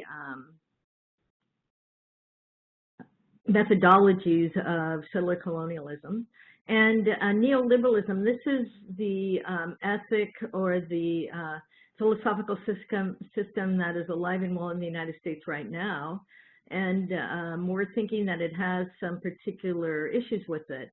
Deontological ethics is a higher form of ethics, and that says that good actions justify whatever happens, that whatever our intentions are, whatever our actions are, whatever happens, we'll have to live with that. And we can live with that knowing that we did our best and that we're held ourselves to a higher standard of equity and inclusion But now we have teleological ethics, which really is neoliberalism that says good results, and those are defined by a certain group of people, justify whatever is done to get there. And, neoliberalism is the idea that market-based solutions are the most stable and sustainable versus top-down, publicly funded services that rely on an arbitrary redistribution of wealth and resources. Another main idea of neoliberalism is that the market determines what a person's worth is, and it's a natural accumulation of wealth and prestige if they're able to work the market system to have themselves be wealthy or powerful, and that those shouldn't be impeded by the government.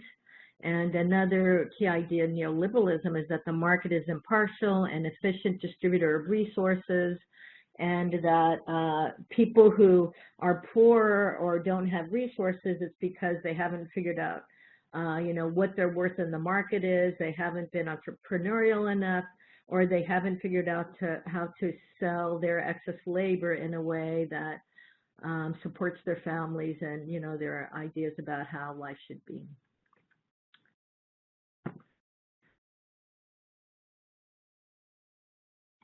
So this is one of the new ideas of how we should be developing research or ideas about interventions for people who are historically marginalized.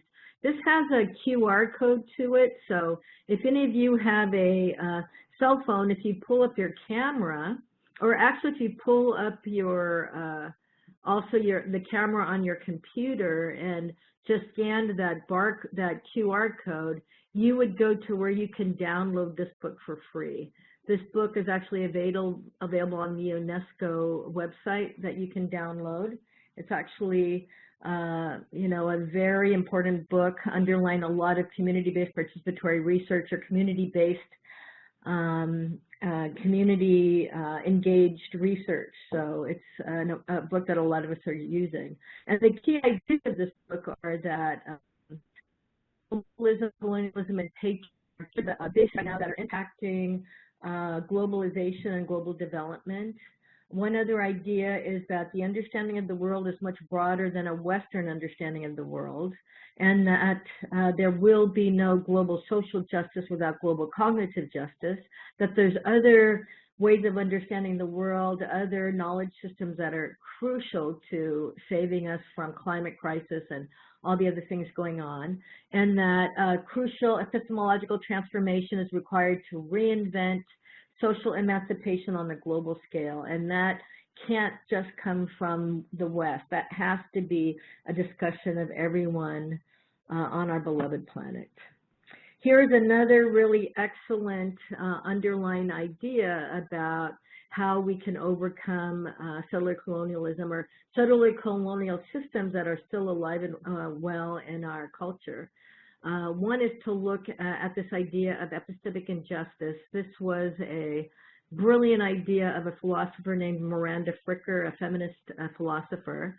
And she says that there's two types of epistemic injustice. One is testimonial injustice, and that is the reduction of the credibility of a speaker due to prejudice in their hearer. And I think, all of us are working with populations that do have a lot of testimonial injustice. People don't listen to them, don't value their ideas or their perspectives on things. They're just dismissed or not listened to or thought of as liars or ignorant. That's one way that the inhumanity shows up. Another really important way that I think is crucial to healing from historical trauma and bringing healing in is to overcome hermeneutical injustice. And hermeneutical injustice is when groups of people don't have the resources to even talk about what's happening to them and come up with their own meaning making. And, meaning making is a core element of resilience. And without hermeneutical resources, people sitting around and saying, hey, this is happening to me, is this happening to you, and what do you make of it? Miranda Fricker has a wonderful chapter in her book, Epistemic Injustice, about the term sexual harassment. We all know that sexual harassment's probably been happening since the dawn of humanity, but that term was only constructed about 25 or 30 years ago. And that's when women had the hermeneutical resources to think about what was happening in their lives. And, you know, my question is, how many more terms are there like that? Well, I think the term historical trauma is a hermeneutical resource. You know, that was developed.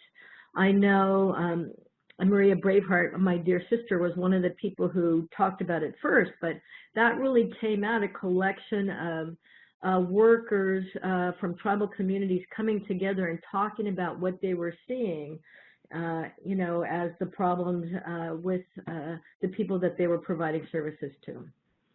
So given all of these historical traumas, these collective historical and current impacts of this system, what are some of the symptoms of the social, collective, and historical traumas? How are they showing up today? A lot of us are just exhausted and burned out and overwhelmed about the pervasiveness of prejudice, discrimination, and inequity. I mean, sometimes I can't even listen to the news anymore because it just becomes overwhelming, but we have to listen to the news.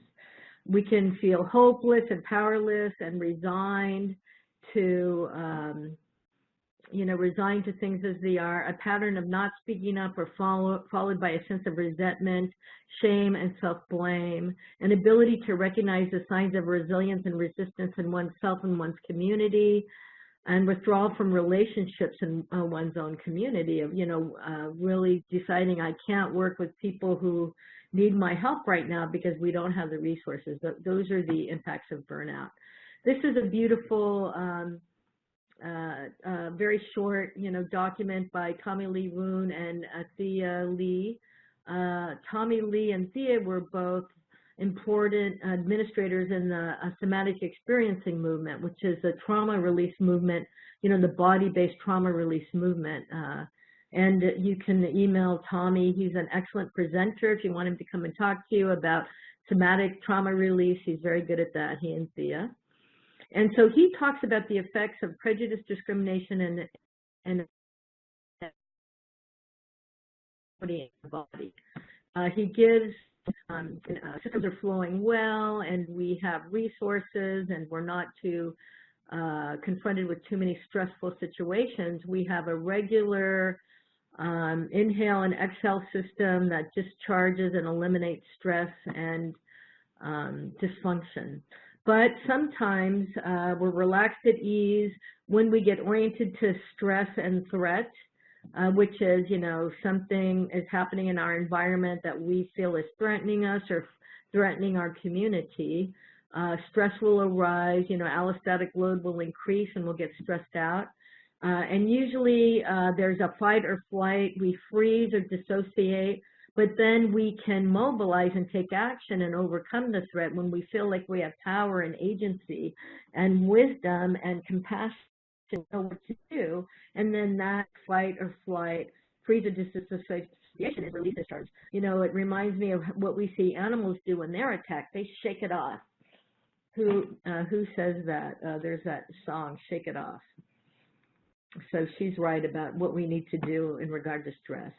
But when we can't discharge the stress, when we feel like it's stuck in us and we have no way to let it go, we get stuck in fight or flight. When we get stuck in fight, we are charged up and, you know, we're hypervigilant and everything around us seems like it's causing stress, and we don't have good ability to assess what's happening in the environment because we see everything as loaded and against us. And then the same way, if we go into freeze mode and disassociation mode, we're just numb and can't react to the situation at hand with our greatest discernment and compassion either, because we're frozen and dissociated. And this is what happens to us as providers, as workers in a system, and to the people who are in the system itself, the people that we are caring for and partnering with for the work that we do. You know, we both get frozen and dissociated or overwhelmed with levels of stress.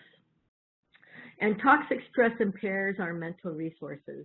I want to just give a nod to Rick Hansen. You can actually look at Rick Hansen has 100 different slideshows on this website with the link here. He's a brilliant psychologist and Buddhist teacher in our Western early Buddhist tradition.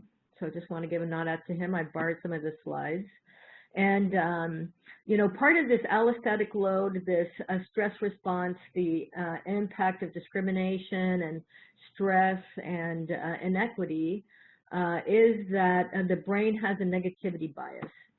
And there's this wonderful little story, this Cherokee story. Let me read it to you. And I've asked Pam Jumper Thurman, and she said, yes, this really is an old Cherokee story, so I feel okay about referencing that. An old Cherokee grandfather is teaching his grandson about life. He says to him, a fight is going on inside me, he says to the boy. It is a terrible fight, and it is between two wolves. One of the wolves is evil. He is angry and envious. He has a lot of greed and arrogance. He's resentful. He has false pride, and he has a lot of ego. And then the grandfather says to the grandson, and the other wolf is good. He has wisdom and joy and peace and patience and generosity and compassion and discernment and, you know, a lot of positive qualities. And the same fight is going on inside you, grandson, and inside every other person too. And then the grandson asked the grandfather, the grandson thought about it for a minute, and then he asked his grandfather, which wolf will win, grandfather? Which wolf will win? And the old Cherokee simply replies, the one that you feed. And that's exactly how this works in us, this idea of self-directed neuroplasticity. We have to really look at what, you know, what we've been feeding in our life. Is it a lot of negativity and hate and anger, or is it really positive mental qualities? And that's what we need to do with our meditation. We need to see what's going on in here and do self-directed neuroplasticity retraining to really take our own heart and our mind into our own hands and have a lot of influence over that. So this negativity bias, this is one of the insights of evolutionary psychology, is that, you know, as humans, because we're not that far away from living in a dangerous environment, that we have a negativity bias, and we're always scanning for bad news, and that we over-focus on bad news and we overreact to it. And we turn that into implicit memory, into traits of mind, into turn bad states of mind into traits of mind. And it becomes a vicious cycle of how we view the world, because those are the biggest things that are inside us and as we walk in the world. They say that Velcro for the bad and Teflon for the good, our negativity bias. We overlook good things that are happening in our environment all the time. So let's just have a little reflection right now. What are some of the challenges, and what you cultivate to help you work with these challenges? And to think of the negativity bias, let's think of positive things that are happening in our life right now. Hey, I get to reach out and talk to all of you guys. That's a very positive thing. I have a lot of gratitude for that. And, you know, I think this organization is really trying to CVR is really trying to provide resources for people, and I think that's a wonderful thing, and we can reflect on how useful that is and how meaningful that is for the people who have access to these resources, you know. And I'm sure there's 100 other positive things that we could think about. But now I'm going to start talking about how we turn around all of that stress response. So to become more compassionate, we repeatedly install experiences of compassion. To be more grateful, we repeatedly install experiences of gratitude. And to be more mindful, we just remember to be as mindful as we can all the time. And those go from a mental state to a mental trait. We make them stronger and make them resources for us. So let's start by turning a good fact into a good experience. So let's start off. Let's do a little meditation here. Let's take a deep breath. Let's bring some relaxation to our shoulders, and let's bring some awareness into our whole body awareness. Thank you, body. Thank you for being here for me, body. Let's soften and open.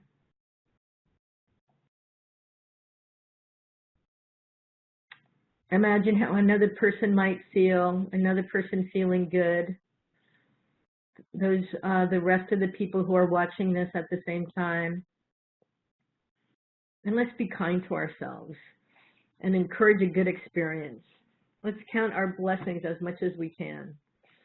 And we have 3 fundamental needs in life, and those are safety, satisfaction, and connection. And we can do the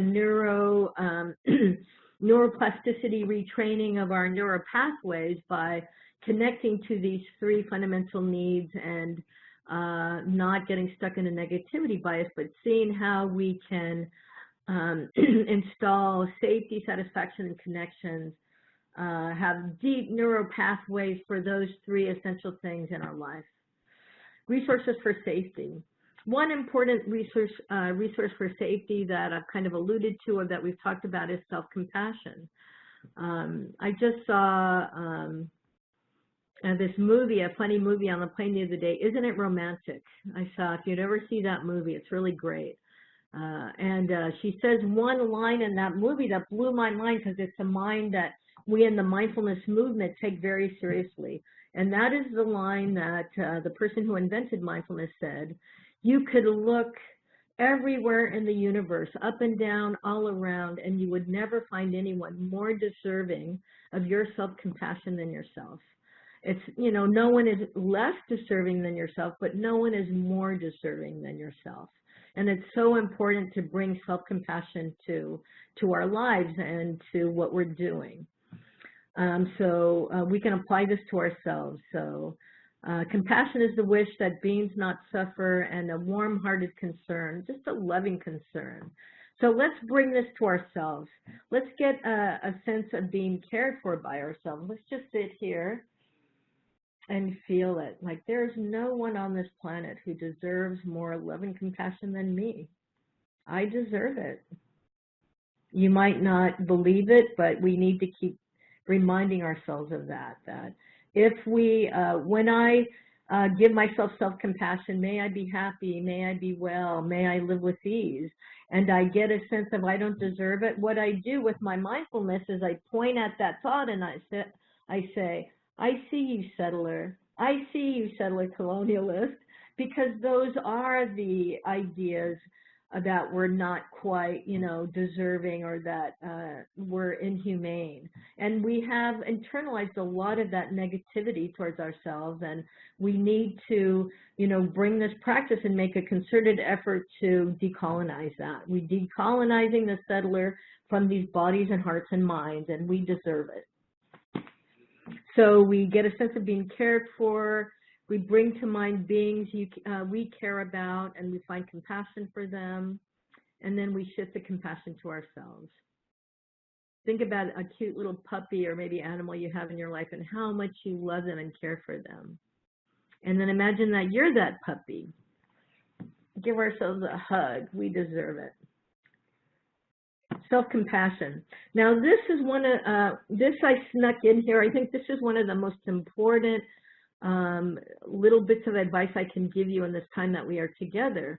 And that is that when we are with people who are suffering a lot, in order to gain resources and to make our compassion stronger and our ability to be present with others and ourselves, what we need to do is to focus on our wish for them not to suffer. So when we are holding people and with people and helping people who are in a difficult state, what we need to look at in our own heart is, you know, our wish for them not to suffer, you know, may you be well. May we hold your pain and suffering with kindness and gentleness. May you be free from pain and suffering. We can focus on that wish in our own heart for them. May you be free from pain and suffering. And when we focus on our wish for their well-being, that's increasing our compassion and increasing present. And you know what? So it actually brings a lot of resources to us. So that's my one big tip. Don't focus on what their suffering is. Focus on your own wish for them to be free from pain and suffering. Focus on your compassionate wishes for them, and that will sustain all of us in the work that we do. That could be a big help in as we work with people. So that was resources for safety. Now this is resources for satisfaction. Feeling grateful, we have, any problems that we have, we can say are first world problems. That's one of the things that our colleagues tell us, first world problems. So we have a lot to be grateful for. So what we can do is just make gratitude a bigger force in our lives, increase the ability of being grateful so we can see around us what can make us happy and feel more grateful. So right now, let's just bring to mind some of the things that you are thankful for. Open to the experiences of gratitude, gladness, happiness. And we have this experience, we feel it very deeply in all of our body. And we try to turn this passing state of mind into a trait of mind. So, we have received so much already, and we might be aware of a sense of frustration or loss, but the big picture is that we probably have a lot to be happy and feel positive about. Or if there's not a lot, there is some things that we can bring happiness and gratitude, to bring those things up. So what we're trying to do here is to feed the good wolf, right? We're feeding the good wolf. We're taking away energy from the bad wolf. We're putting mindfulness, into those neural pathways of all that and those negative thoughts and those negative behaviors. And we're deepening bigger pathways for those positive emotions and those positive values and attitudes and strengths that we can build up and bring to our lives. Things like understanding and capabilities, positive emotions, positive attitudes, looking at our motivations and looking at our virtues. I like to tell the story of when I winked at my partner on Match because he was a heritage Buddhist and he works for an American Indian tribe. He works for the Muckleshoot tribe. But I fell in love with him because he had such ethical behavior. I knew that, and sila, that we call that sila in our meditation tradition. Sila is positive motivations and positive virtues. And I always like to say that sila is sexy. Anybody who's single out there should be looking for people with really positive, wholesome qualities, because that's what, you should be falling in love with. So there's a lot of resources for developing and increasing wholesome states of mind. There's one thing in our early Buddhist tradition called the paramis, the 10 positive qualities. And this book also is available free. If you just Googled parami space PDF, you would probably go to exactly where you can download it. But I also have a handout with embedded links to free mindfulness and meditation resources for anyone who would like to have that too. So that's available. I'll make sure that that's available at the end of this discussion as well. But there's all these wonderful positive qualities like generosity and sila, morality, ethical conduct, renunciation, which is, realizing that all of the things that we grab up probably aren't going to make us very happy, and virya, energy and patience and wisdom, all of these wonderful qualities, we can actually cultivate them daily to become a better person. And then finally, our third resource for life, our first need in life is for connection. And how do we do that? We can feel connection by feeling that we're worthy of being connected to. And that's something, that we need to do to overcome settler colonialism and historical trauma as well. I mean, that was the message of historical trauma, is that we're not quite human or not quite deserving of all the things that, Western culture says that you should have. that we believe all of that, it's really important for our own well-being. So, you know, whenever we see anyone appreciating us and loving us and liking us, really to take that in and not just say, oh, yeah, whatever.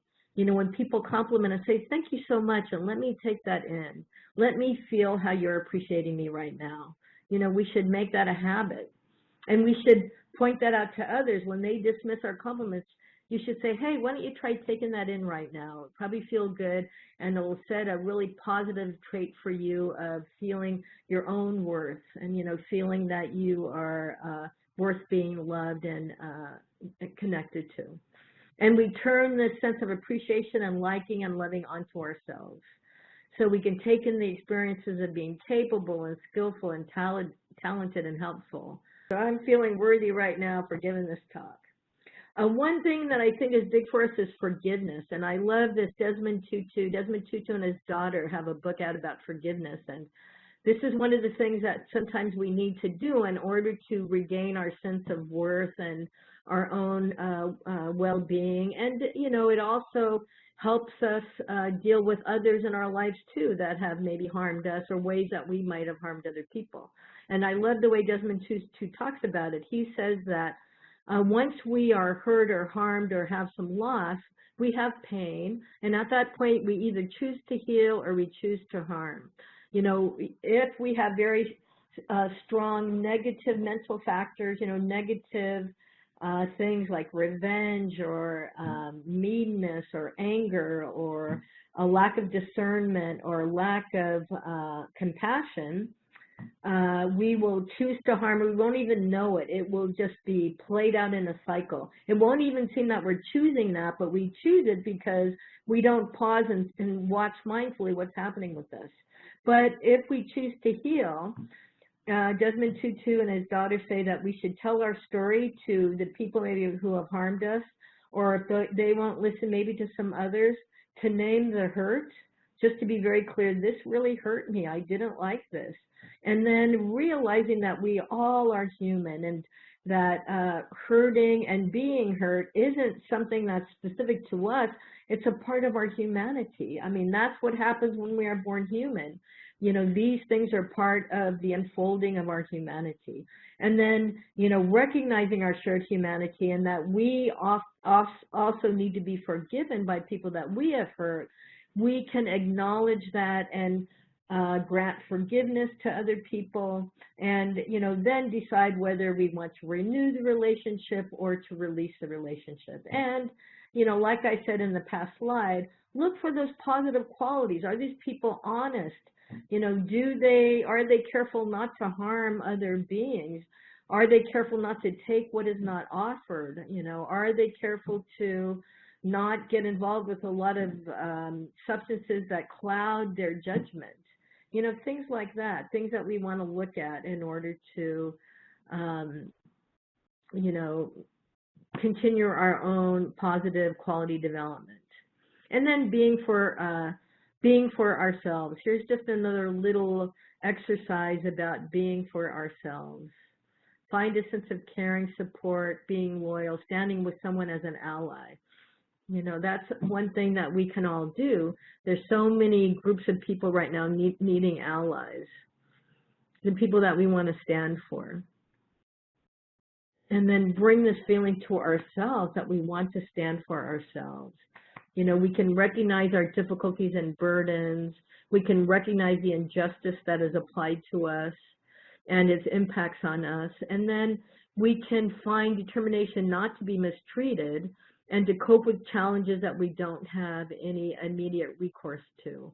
Just to, you know, realize that we're being mistreated and realizing that, you know, the biggest harm of being mistreated is the person who is doing that to us, because they're the ones that are strengthening those really negative, ugly qualities in themselves. And we, you know, we can open to it and wish them well and try to have that experience increase our positive qualities as well. This is just one of my favorite slides. I don't know if I'm the only one that ever feels this way or any of you do as well. So we have other knowledge systems. You know, what we've been talking about is a totally Western way of understanding the world, but there are other knowledge systems that we can bring to mind right now that can help us in our healing and in our overcoming of historical trauma. My dear friend, Dr. Daniel Dickerson, does wonderful work around looking at native healing practices and as a way to do recovery therapy and therapy, you know, drumming and sweat lodges, dancing. Some of our wonderful indigenous researchers are looking at the hula and other dancing as an intervention to prevent diabetes and other chronic diseases we have. And, you know, dancing and sweat lodges and singing can also let some of this negative stress that we have been carrying in our bodies. Sundance, I was a sun dancer for many years in South Dakota. Beautiful ceremony that is so healing, incredibly healing. Meditation and retreats. Lots of meditation retreats out there. Sweat lodges are wonderful. Our research center, the Indigenous Wellness Research Institute, Karina Walters, our director, is an incredible researcher. She's also a medicine woman, and she holds sweat lodges for the Native community here in the Pacific Northwest. You know, right now the big incentives are towards culture-centered and land-based interventions. They're coming back. You know, my community partners, I work with tribal colleges, are telling me, Bonnie, we don't want to be characterized as deficient anymore. We want cultural revitalization. We want language wait for our it's probably about 5 or 10 years longer than the European aristocracy in 1491. You know, that's what Russell Thornton, our Native demographer, tells us, is that Native people were very, very healthy before colonization. And that's what we want to go back to. Food sovereignty and indigenous ways of knowing and being can be the sources of our wellness. And I want to talk just briefly about indigenous presence, mindfulness as a methodology to decolonize and cultivate.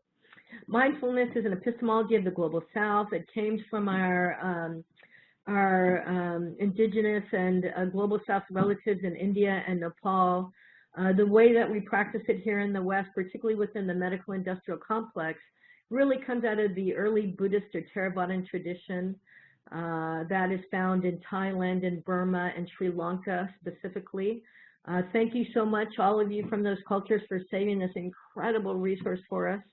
It's an intuitive knowledge system. You know, we have two knowledge systems as humans. We have our thinking brain, our conceptual mind, our count things, name things mind, and then we have this other knowledge system of intuitive awareness, is where wisdom and discernment comes out of, and wisdom and discernment is really what frees us from a lot of our craziness. And you know, this place, mindfulness, is where we can get in many ceremonies that we do. This is a particular wonderful book, The Practice by the Venerable Analayo. He has a very indigenous sense to him.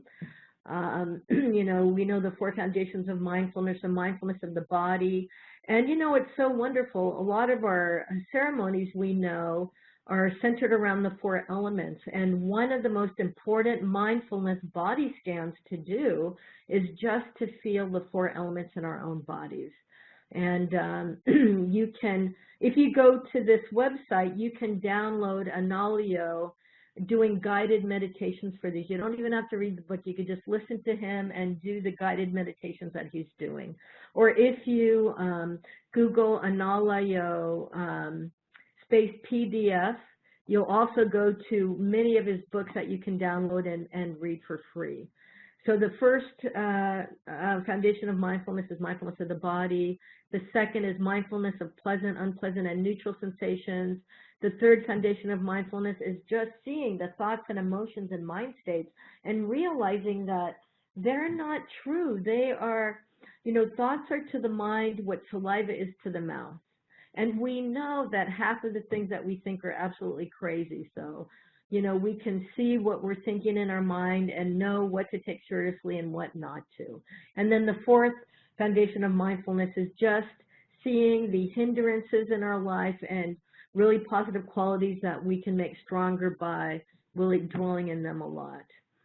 Mindfulness is the middle way. It holds our experience, our thoughts, and our emotions between obsession and denial, between indulgence and repression.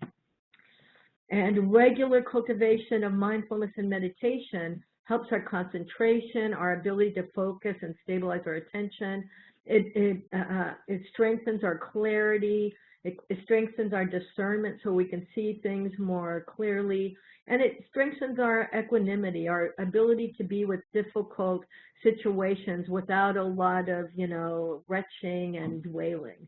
It allows us to open to what's happening in life with some steadiness and some confidence. Here's one of the little mindfulness acronyms, RAIN. We can use this anytime. When we're confused or we're feeling like we don't know what to do, we can remember to RAIN, to recognize what's happening right now, how am I feeling right now, and then to accept it. Yes, I'm feeling confused, I'm going to accept this confusion, and then investigate, not with a lot of thinking, just watching, where is this in my body, what does it want me to do, what emotions is it giving rise to, and then realize that, we didn't invent this. This is part of being human. This is part of our shared humanity. And again, there's a huge amount of free resources to learn how to do this practice. So please, you don't have to pay for anything. Again, I'll share some resources at the end. So what we're trying to do with our practice with this neuro reprocessing, these trying to do some mental development for everyone. We develop sacred space, and we do training and indigenous presence for other really positive mental qualities. We cultivate positive mind states, and we can develop a daily practice. I think that I've been going for quite a while now. I was going to lead people through 4 elements meditation, but I think I'm probably running out of time. Again, please feel free to download the guided meditation by the Venerable Analayo and just listen to him guiding people through 4 elements meditation. It's so indigenous, reminds me of a sweat lodge or Native American church ceremony. And then one last resource I would like to offer here is, so that was mindfulness meditation, what I just talked about, and benefits of loving kindness. It helps us to handle negative emotions towards others and towards ourselves. It helps us maintain a state of mind of calm, stability, and peacefulness. It has a positive effect on people around us. People can feel our positive attitude, and it can help us not be exploited by others. Here are the classic phrases for loving kindness meditation. And again, if you just Google loving kindness meditation space PDF, you would go to something that you could download and start practicing this. And, the larger truths are that all things are imperfect, impermanent, and impersonal. And if we want things to be otherwise, we're going to probably suffer. So that's what I wanted to offer you all. And I'm looking forward, if you have any questions or comments or about this, please do write them on the message board, and I will definitely take a look and get back to as many people as I can. So thank you for listening, and I hope this was in some way helpful to you. Thank you.